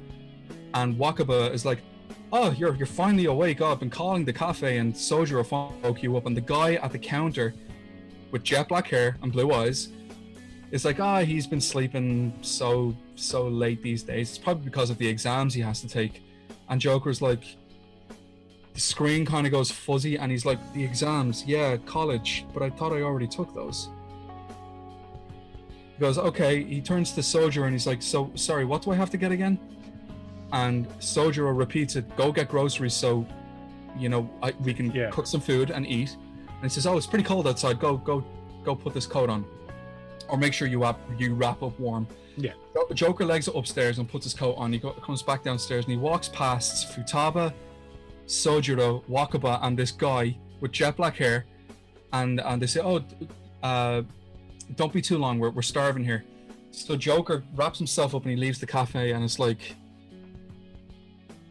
who are those other people? I don't ever remember. I don't remember talking to them, but they know me. Am I missing something? Am I probably still asleep? You get back to the cafe and you get the ingredients, and you sit down beside Wakaba, and she's like, I've heard so many good things from you from my daughter. And Joker is looking at her and he's like, pyramid lady? Which is one of the responses you can give. And Wakaba is like, what? And Joker is like, pyramid lady. Yeah. And a flash comes onto the screen to when you fought her as a boss in that kind of Eagle Pegasus kind of thing. Futaba is then looking at you being like, what are you talking about? And then her flashes come on screen to when she sent the Phantom Thieves a letter requesting that her heart be changed. So something is going on here. And it's really strange. Like Wakaba died. Like, what's going on here? So the day rolls on, and there's this music playing in the background of like, it's very comforting, like what I mentioned before, that background music that plays like, I'm a shapeshifter, apples masquerade. But there's subtle little notes being played that kind of make the player go, ooh, I kind of feel a bit weird playing this. Right. You go upstairs, you jump into your bed, and you're like, man, what a weird day. The guy with jet black hair and blue eyes follows you upstairs, and he sits on the couch opposite you, and you look up and you're like, can I help you? And the guy's like, dude, I live here. And Joker's like, I have never seen you before. And the character, the guy in front of you, is like, I've been here ever since you've been here. Come on, we've been through so much together. We've been here all the time. Is it Morgana? So here's the thing, right? This is where it gets really mental here, okay? So remember how Maruki had said he'd been studying cognitive science and how one person's perception of life changes their being. Dr. Maruki had a girlfriend by the name of Rumi, or Okay. UMI. Right. While Rumi was visiting her parents in Japan, the house got burgled, and she's in a hospital room, and now this is away from Dr. Maruki. He goes to visit her, and she's like, she's just blank. Her eyes are open, but there's nothing there. Like, she's experienced something really dark, and it's like what you said, that the game is very, in some ways, unforgiving about how dark it can get and how real it can get. Yeah. Dr. Maruki goes on to visit his girlfriend, and he said, now this is before he's a counselor, right? That he goes to visit her. This is before he goes to Shujin Academy as a counselor to visit her, Okay. to visit the students. So it's that kind of like a metamorphosis kind of thing. Okay, so he sits down by his girlfriend's bed, and like there's nothing there. Like she's gone, and he says, "Oh, I've been paying close attention to the mental breakdowns that are going on. Maybe if I can figure out what causes it, I can bring you back."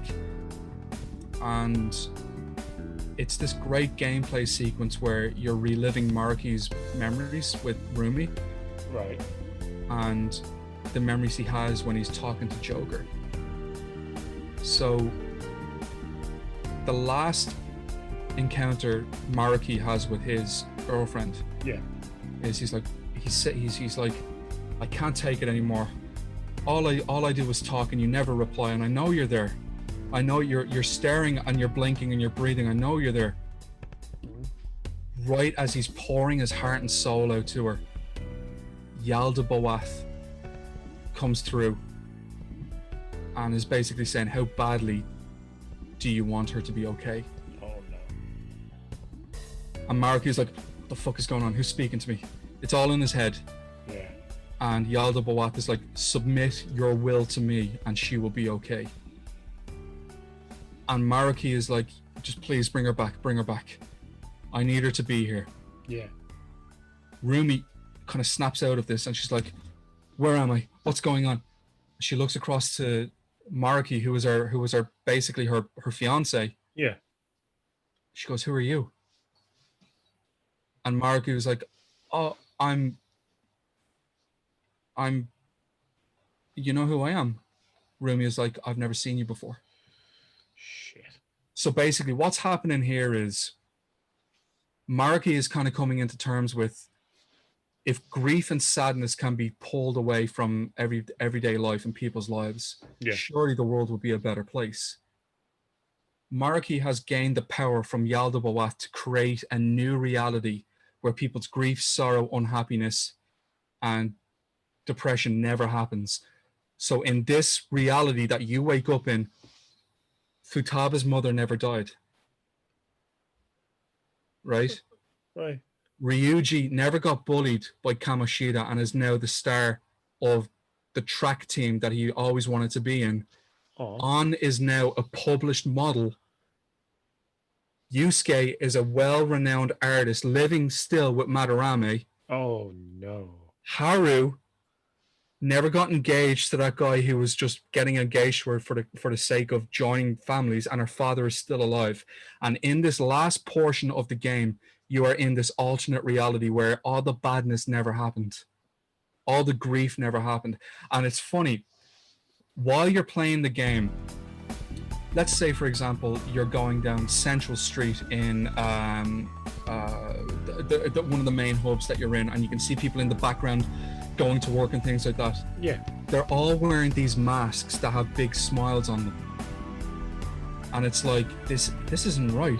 There's something really, although the place is very cheerful, there's something not right about this. Yeah. Right. So you go to each of your former confidants. So for example, let's take Futaba as an example, just because that's the way I'm thinking about this. So you go and meet Futaba, like they text you, you're still friends, but they have no recollection of the past that's happened. They And just know thieves never existed to them. Yeah. they just know you're a friend of theirs. So when you go to Futaba, for example, and you meet up with her, she'll be like, "Oh, me and Mom are going to go see that new movie that's just premiered in our local theater," and Joker will give two responses. One of them is, "I'm so happy for you," and the other is, "This isn't right." Oh. And this is what Royale brings into the equation. So all the while your confidants are living their dream life, Yeah. you know this isn't right. You are in somebody's palace, Oh my god. and it's brilliant. Fucking hell. It's brilliant. It's brilliant. So while you're in this dream reality where nothing bad ever happens, there's a palace ruler, and the palace ruler is Dr. Maruki, the counselor. Oh.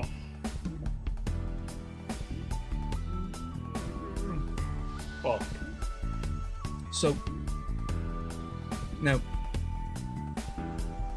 the game offers a couple of multiple choices on how you want things to end. Okay. The first thing is you can accept this new reality and let everybody be happy. And you accept it. It's like, okay, well, my friends are happy. Yusuke is now a world-renowned painter who's not being exploited by his teacher. Ryuji is now the star of the cross-track team. An is a world-known model. Futaba has her mother back, who she wanted all along. Sojiro is happy that the mother is back. So many different things. The second thing you can say is you go to each and every one of your confidants and just be like, it's not real.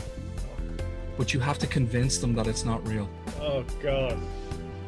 And it's brilliant. It's that last part of the game in this new season, this new term that was added, and it's brilliant. You have to convince them that the reality that they're not in isn't real. So, for example, An and Shiho, the girl who tried to jump off the roof and kill herself because exactly, they're together in the underground mall in Shibuya, and you go visit An while they're out shopping. Just say, "Oh hey, how's it going?"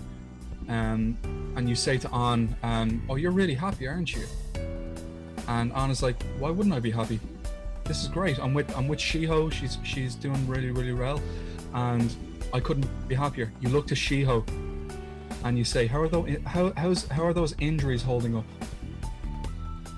And Shiho's like, "What are you talking about? What injuries?" And Joker's like, "The roof of Shibuya Academy. You don't remember that?" Instantly, An has flashbacks of when she looked out the window and saw Shiho about to jump. Yeah. And you have those moments with each of your confidants. The reminder of what reality really is. Yeah.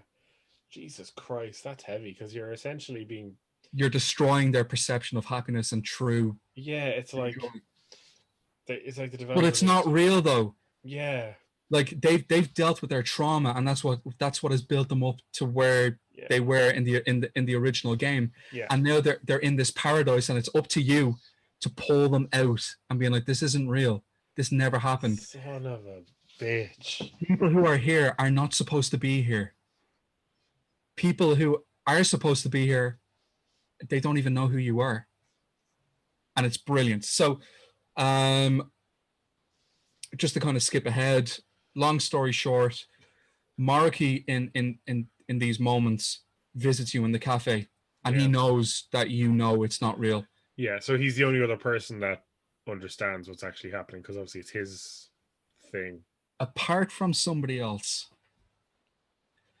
the other person who knows that this reality isn't real is not you, and is not Maruki. So in LeBlanc, you're sitting at this table trying to understand what's going on. The black-haired, blue-eyed dude is basically Morgana. Yeah. And him and An are in a relationship. Oh, that makes sense. Yeah. You know, he was always very thirsty for her. Yeah. And you're kind of sitting there like, this, something about this isn't right. It's something feels wrong. Yeah. The door opens and Akechi walks through. I get you. And he's like, you notice it too, don't you? I'm not even supposed to be here, because his cognitive, his phantom thief being sacrificed himself in Shido's palace. So Yeah. when they die, the real person dies, and he walks through and he's like, I'm not supposed to even be here. Well, shit. And you look at him and it's like, holy shit, I'm after seeing a ghost. And Akechi is like, yeah, I'm a ghost. I'm not supposed to be here. I died. But in your perception, you saved everybody. And this is that reality.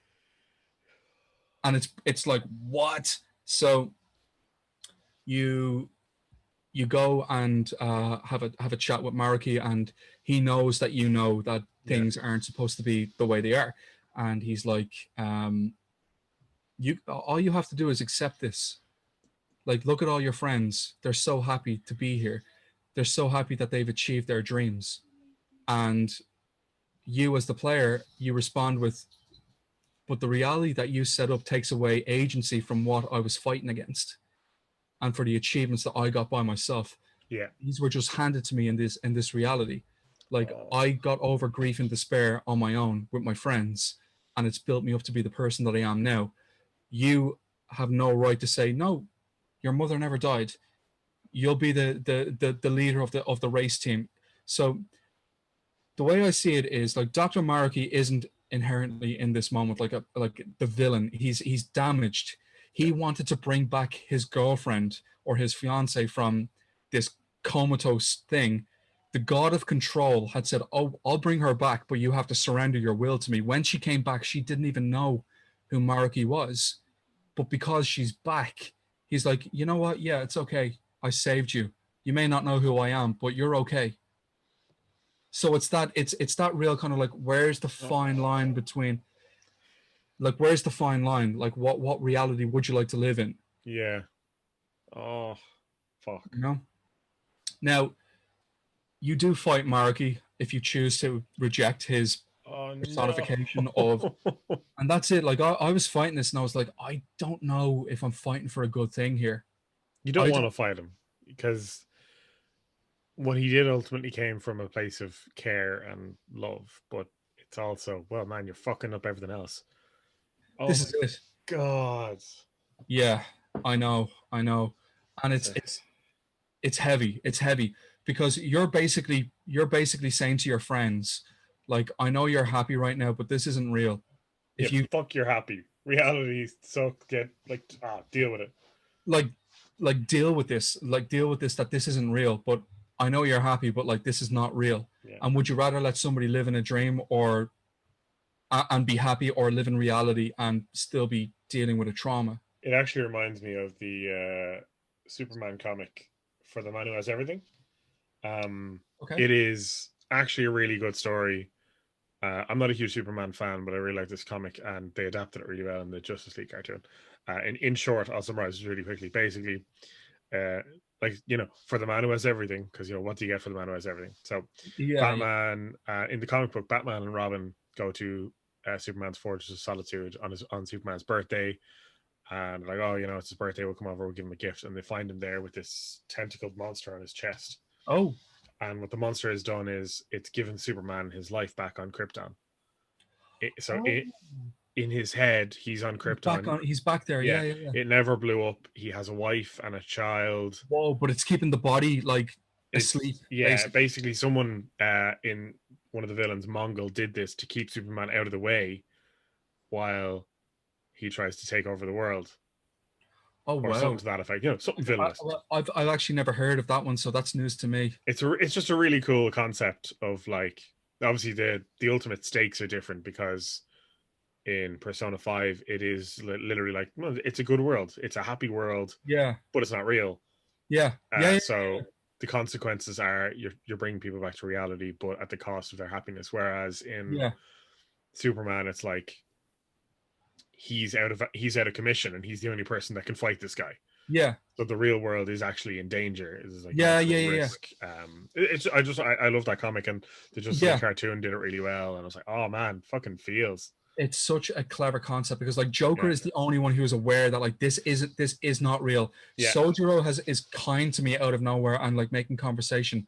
Wakaba is here and she's supposed to be dead. Morgana is now a person. Like these, like yeah, like all of these things. So Morgana being a human, Wakaba being alive, Yusuke being like a famous artist, On being like a famous model, and then you have Makoto and her dad is still alive and her sister is not spending so much time at the police office. Yeah. This is all your friend's perfect reality. Yeah. And you're gonna ruin it. You know it's wrong though. Yeah. It's like this isn't what made you strong. Yeah. Goddamn. So Persona 5 Royale ends with 3 choices. One of the choices is you as yourself Joker, you say, you know what, my friends are happy, my confidants are happy, I'll let this continue on. That's one of the choices. The second choice is you fight Maruki and he gives you one last like olive branch saying, please let people be happy, and you either take it or you don't. Yeah, okay. And the third choice is if you don't take it and everything comes back to normal, to that moment on New Year's Eve when you're standing with Sai Nijima and she says to you, you're going to be taken into prison over this because everybody knows you're the leader of the Phantom Thieves. Oh. Now, it's the last choice is kind of brilliant because a lot of people that you've interacted with over the course of the game. So Mishima, one of your fellow students, the owner of the airsoft shop, the owner of the hospital, one of the politicians that you get into contact with, all of these people start kind of protesting your innocence because they know who you are and how righteous you are. And this is where this for me is kind of difficult to talk about because it's one of my favorite moments in gaming where you're going home after being released from prison because you're a convicted felon. Like let's just make that certain and make it known. So the last thing that you do in the game is you give your journal to your housekeeper, Sojiro. And the last thing he says is, you know, you came to my shop as a convicted felon and that's not who you are. And I'm glad I met you. Oh, Sojiro. And it's a beautiful moment when he wipes his eye as you're leaving. Oh. Hold my beer. So you go around to each of the people that you've made confidants with, your teammates. Yeah. And there's this fucking piece of music playing in the background that always plays whenever you feel uplifted. Yeah. And now, as I mentioned, the game has romantic confidants that you can make. Yeah. And mine was always Futaba. And one of the playful little slags that she always gives you is, or that you always give her, is goggles because she's wearing glasses. Yeah. Yeah. And as you're leaving, when you're going outside the cafe, it's like she says to you, just please come back because my goggles are fogging up. And you go around to all of the people who you have met to say goodbye because you're going home. Yeah. You know, Shibuya was never your home. You were sent there as forms of rehabilitation, so to speak. You go and visit all your companions, and all of them say, "I'm so glad I met you, because I would never have been able to speak out against my abuse. I never would have had the confidence to make friends." And it's brilliant. It's truly one of those moments in gaming that really affected me, that even when I play it now after putting nearly 400 hours through, it still gets me. And that's such a testament to the writing, to the game developers, everything. It's brilliant. And the last thing that you see as Joker, you get on your train to go home, and you look out the window to say goodbye to Shibuya and all that. And this person walks past your window and looks in and is like, and it's Akechi. Oh. Your rival, and that's the end of Persona 5. No, again, like there is so much to dig into with this game. Oh my god, there's so much to discuss, compare, contrast. The amount of time we've spoken just now, we could probably do per palace. Oh, big time! Yeah. Big time. And I know I opened the video with this pretext, and I'm going to end it now. And it's like, my god, Shepard, thank you so much for introducing me to this game. No, I mean, it's like I had really bad laryngitis at one stage, and literally Persona 5 was all I played, and I got so heavily invested with the characters, the story, the music. I still, it's very difficult for me to listen to this music, the soundtrack, without getting a knot in my throat. So I know we're coming to the end of the video, and we usually kind of go a little bit of a back and forth throughout what we want to do and where we want to see it. So what I want to ask you is, do you think that this franchise needs a new edition? Having heard everything I've just spoken about, are you happy? Would you be happy to just say, no, this is where it needs to end? Hit me with it, man.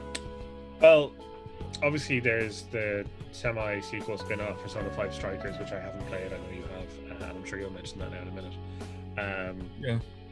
From what you've told me, the Persona 5 story is concluded.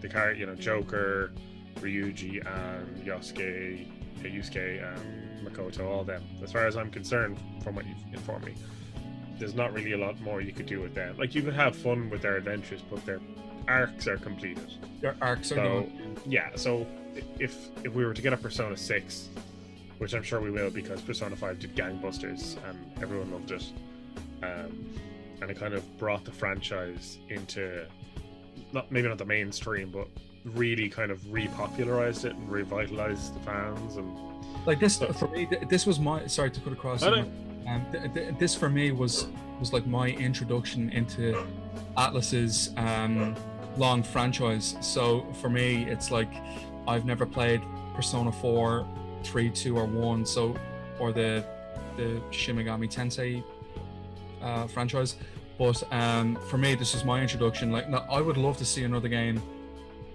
maybe loosely based on the Phantom Thieves, maybe another group who has been inspired by them, and maybe having the Phantom Thieves kind of popping up as guest appearances, I think.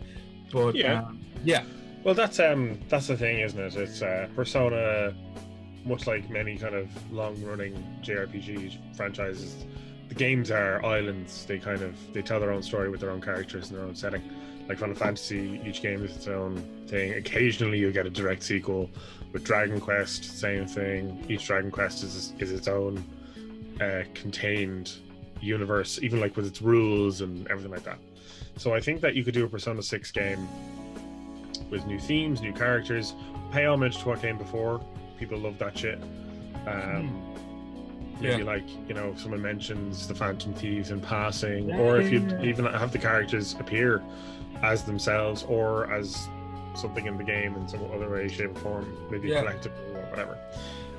I think the series would benefit from trying new characters and everything like that, because, as I said, Persona 4 is considered the peak of the franchise by a lot of the fans, especially because it deals with kind of other themes, not necessarily rebellion, but kind of finding yourself and finding your place in society, I think, is the kind of the gist of it. Like the main character, same again, he moves to a town he's never been to. He's living with his uncle, and so he's trying to fit into the town. There's a character who's dealing with their sexuality. There's a girl who is dealing with the fact that she's a famous kind of TV presenter and trying to, live her life. I haven't played a lot of it, so I'm waffling a little bit on these characters, but it's one of those things that I'd be interested to see if they did a Persona 6, what themes they would explore, what kind of characters they'd come up with. Would they set it in Japan? Because again, Persona 4 was kind of set in a rural town, where everybody kind of knows everybody, but Persona 5 was set in a city, maybe it would be worthwhile doing some sort of hybrid of the two, or maybe some sort of fucking, you know, like another country, maybe in America, maybe in Europe, something to that effect. I think would be really good. But ultimately, I think it's important to, as I said as well, they've done Persona 5 Strikers, so maybe put a cap on that franchise, sub-franchise, the P5 franchise, and move on to the next game. Something new, brand new, onwards and upwards, as they say. Probably won't get it till the PlayStation 6 comes out, the way they release these things. So that's how I feel anyway about where the franchise can go next. But the thing as well is, obviously they're working on Shin Megami Tensei. You know, we got the Shin Megami Tensei 3 Nocturne remaster. Shin Megami Tensei 5 is coming out this year. So yeah, November. Now it is a Nintendo Switch exclusive, which is a strange choice. Wasn't usually that like the that whole franchise was mostly with the PlayStation? Yeah, like even when Sony released the PlayStation Classic. Oh god. Yeah, it was terrible. One of the games on it was the original Persona. Really? Yeah. So generally speaking, Persona has kind of been synonymous with the PlayStation console. Persona 3 you can get on the PlayStation Portable. Persona 4 you can get on the PlayStation Vita. Persona 5 was on PlayStation 3 and PlayStation 4. Yeah. So now Shin Megami Tensei is not Persona. No, Persona is like a spin-off of that. Essentially, game. Like even mechanically, like they have the same monsters, they have the same. That's right. Yeah. They have very similar mechanics. The confidants or social links, as they used to be known, are not in Shin Megami Tensei, as far as I'm aware. And the Shin Megami Tensei would be more of a. They kind of explore darker themes than, like, Shin Megami Tensei 3 Nocturne. The beginning of the game is the world has ended. Yeah.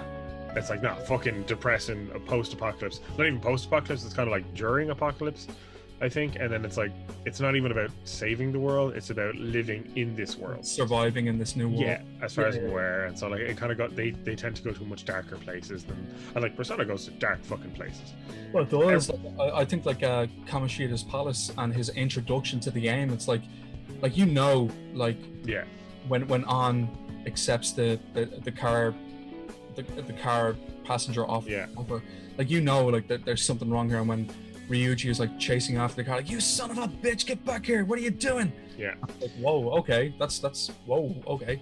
Yeah. So I suppose I'll ask you the same question of, you know, you have played Persona 5 Strikers, I haven't. Yeah. But hypothetically, if you were to continue Persona, would you do a Persona 5 2? Persona 5 Strikers 2, or would you go like, nah, fuck it, P6, brand new cast, characters, new mechanics, whatever? Well, I think it's important to preface that, like, I have of course played Persona 5 Vanilla and Persona 5 Royale, and with Strikers. Now I haven't completed Strikers, just because the story just didn't fucking gel with me. Yeah, like, fair. You know, it's one of those games where,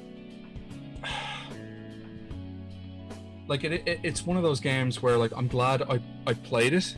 Yeah. But I think, in my heart of hearts, like, Persona 5 and Persona 5 Royale, it's done. Like, it's done. Okay. And I'm glad I got to play it, and I'm glad I got to play both the base game and the Royale edition. Yeah. For me, the Royale edition was a bit of an insult, because I don't think you should have had to pay $70 or €70 for essentially the same game with 2 new confidants and a last term. Like, I think you could have done without that. Do you think then it would have been better served as DLC for the base game? I think so, because the problem is, if you played only Persona 5 Royale and then bought Strikers mentions nothing about what happened in Royale. Yeah.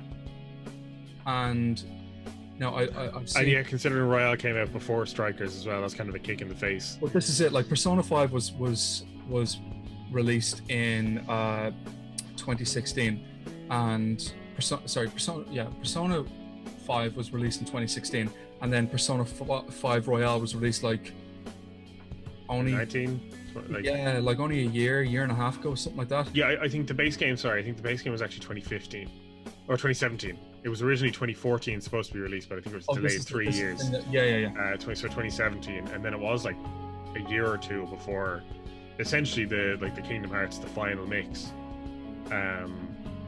The difference being, generally speaking, with the Kingdom Hearts final mix is there's a lot more kind of extra content, and they were a thing before DLC really existed. This is it, yeah. So they couldn't really. It's harder to justify that kind of buying the game again at full retail price thing nowadays, when it's like, no, I'd add the content for an extra 20 quid. Well, that's it. Like a lot of the time, like when I bought Royale, I was like, okay, am I just paying for like cosmetics or just a mementos mission here and there? It's like, no, legitimately, you're paying for a lot more than that. But I feel like it either should have been included in the main game or as DLC. Yeah, it didn't need to be a full price game. Yeah, at all. Unless that was, as you said, the original version of the game. It's like, so I suppose, follow-up question, you take Persona 5 Royal, and would you, if somebody hadn't bought either, would you recommend just going straight to Royal, or would you say, oh, maybe get a cheap version of 5, see if you like it? Or that's the thing. Like, I mean, if I was to, like, it's funny that you mentioned that. Like, one of my other good friends, I had introduced her to the game. Yeah. And I said, now, just to let you know, there's 2 versions of this. If you go for this game, you're not going to get this. If you go to this game, you might get that. Yeah. And she was like, well, which do I get? And immediately I was like, what I would do is I would wait until Royale becomes cheaper. Yeah. And get it from there. Yeah. That way, if you don't get more content as well with that, because obviously it is everything that's in Persona 5 Vanilla. Yeah. And then some. Yeah, exactly. At full retail price. Exactly. Yeah. So I would recommend, if I was to say to somebody, if you want to get into Persona 5, what I would suggest is, if you can get it at a lower price or a discounted price, which by now you probably can. Yeah, it's always on sale. Yeah. Go ahead, download it. If it's 30 quid, it's 30 quid.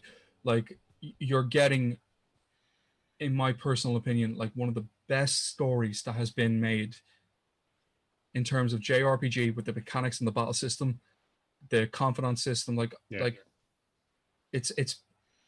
I remember you and I having a conversation about this, like, oh, what is your favorite game ever made? And it was always such a difficult kind of conversation to have, because there's so many. How can you only choose one? How can you only choose one franchise or one entry or arguably one story? For me, Persona 5 Royal is my favorite game ever made. And I never thought I'd say that. And it's interesting, though, because had I have played the original Persona 5, it wouldn't be. So you play, and the thing is, you did play Persona 5 originally when it came out. Indeed, not when it came out, but you played it eventually. And it wasn't your favorite game ever. I had a hard time with it. I had a really hard time with it. And the reason why I had a hard time with it was because the last game that, like, now I'm a huge fan of that JRPG battle system. Yeah. Where it's one turn, not real time. I'm not a big fan of real time. I like to take my time with how I'm going to approach a situation. I like to analyze my enemies' weaknesses, their strengths.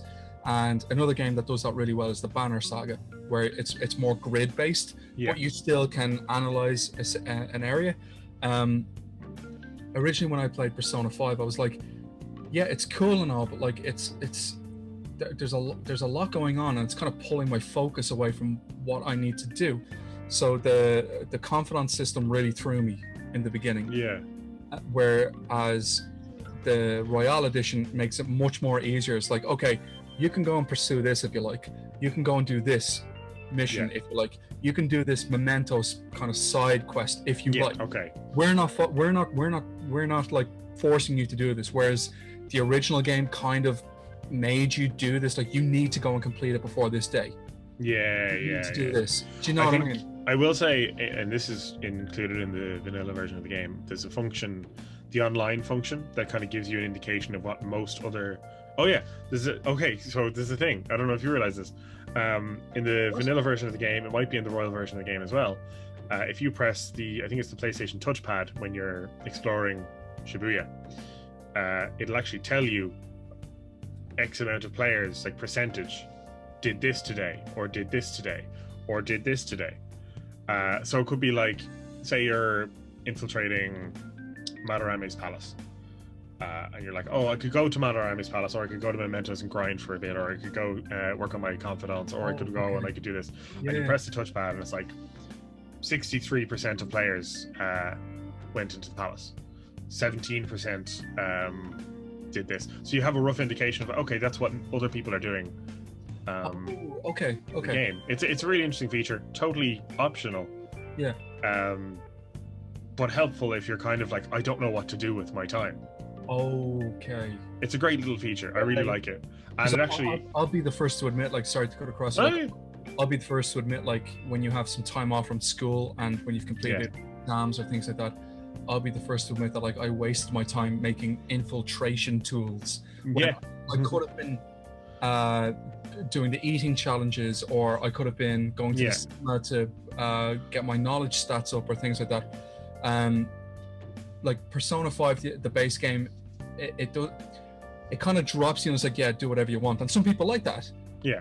But Persona 5 Royale for me is like, okay, these are the options that you can do, and whatever option you choose is your playthrough of the game. Yeah.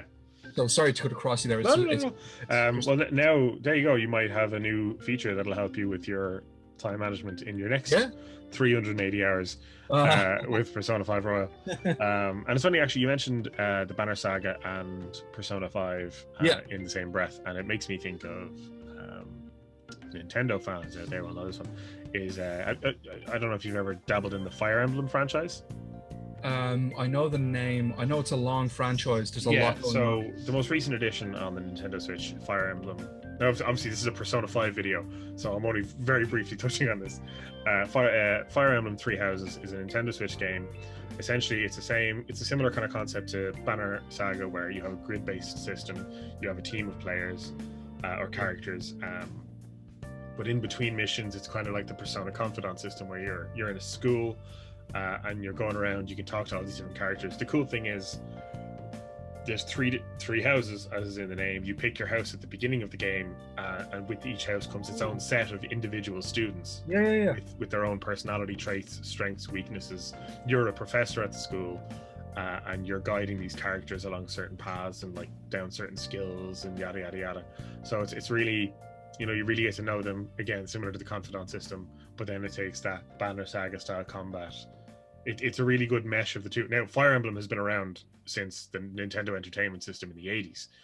I think might have been Super Nintendo, but it's been around longer than either Banner Saga or Persona. But it's kind of evolved to incorporate, I think, different stuff, or maybe it's inspired both of these. I'm not entirely sure, but it does them both very well. Yeah. Because that's important when you're playing a game like that. And the thing as well is Fire Emblem has permadeath. So no, it's optional. You can choose to play casual mode. I'm a filthy casual, don't judge me. Or you can play with the permadeath mode on. Essentially, when you take your team of fighters, about 8 to 10 fighters, out on combat missions, if one of them dies in that combat mission, they are gone. They're gone from the game. So it's especially, obviously, like, imagine if you're playing Persona 5 and you get to the 5th palace and fucking Ryuji gets killed in combat. You're like, no, Ryuji's gone. No more Ryuji. Even if you've like built up like the Confidant mission, then it's like, no, that's his part of the game gone for good. You'll never see him again. That would be devastating. It's a character you've invested time and emotions into. And resources, because you're spending money on getting them the best weapons and better gear, all that kind of thing. Yeah. So it's a great idea. I don't know if it would fit something more, because Fire Emblem isn't really a JRPG. It's a strategy game. Okay. I don't know if that kind of permadeath thing would fit a JRPG where your party are kind of like, you have Ryuji and Anne obviously for the first few palaces because you haven't built up your team as much. Yeah. Like, So it's one of those things where I don't know if it would work in a long running JRPG like that, but Yeah, just something to think about. it is. It is. Yeah. I mean, I'm so thankful that you introduced me to this game. Like, I can't not play it. Whenever like as I said, like I cannot delete this game from my dashboard Yeah. because when I see it, it's like, yeah, I'm gonna go in there and play it. And there's a lot of things that Royale added to the base game, but like I could talk about it for fucking ages, and that's not why we're here. We're here. We have talked about it for ages. Well, this is it, there's so much to the game, and play it if you haven't. Honest to God, people who have watched this video have obviously dabbled in the Persona kind of franchise. But yeah, what I want to say is, like, Shepard, thank you so much once again, for joining me on this new edition of the Save Point. Do you have any other points that you'd like to make, or? No, I would just like to say, well, first of all, I hope to finish the game sometime before our next pandemic. Hot take there. No more pandemic. No more pandemic. No more pandemic. No. I actually thought I'd actually set myself the goal of finishing it during the pandemic, but then I was working from home a lot, and I wasn't really in a gaming headspace because my desk was about 4 feet away from the PlayStation. I was just sick of being around. It might kind of drive you to say, yeah, you know what, I'm gonna go for it now. Yeah, well, I'll make it a thing that once I have my vaccination, then I'll do a full week of just binging the rest of the game. I'm vaccinated, let's stay indoors. So no, I suppose ultimately I'm gonna finish it eventually. Anyone else who decides to get on the bandwagon, it's a phenomenal franchise in general. It's well loved for a good reason. Atlas, they do something that companies like Square Enix and Bandai, they wouldn't really like. Final Fantasy doesn't touch on the darkest subjects. It can go to some dark places occasionally, but I love Final Fantasy now. I got into the series recently in the last few years, and I'm a big fan. I love Dragon Quest as well. That's a bit more wholesome, a bit more colorful. Persona is its own beast entirely, alongside the Shin Megami Tensei series. And if you're looking for something with depth, character, emotion, great mechanics, and like style oozing out of every pore, the art style, I could not recommend Persona 5 enough. The thing as well is, chances are, if you're on this video, you've probably played it. So tell other people to play it, and tell them we told you, and spread the word of Shalbioth, Igor. Yalboeth. I was totally. I was so close. Spread the word of Igor. So that's what I have to say anyway. I mean, I'm very thankful that I was around to play it. I'm very thankful I did play it, and I'm so grateful that you told me to play it. So, signing off on the Save Point for this brand new edition. Thank you so much to you guys who have been interacting with the page, getting the views up, and just it's brilliant. Thank you so much. We're a small channel, and it really does help. There's 3 people behind these videos, and we really do appreciate making new content for you guys to interact with, and it's brilliant. So thank you so much. So signing off on the Save Point for this brand new edition, I have been your host, Joker. I've been your co-host, Shepard. Take care. Very much. Cheers.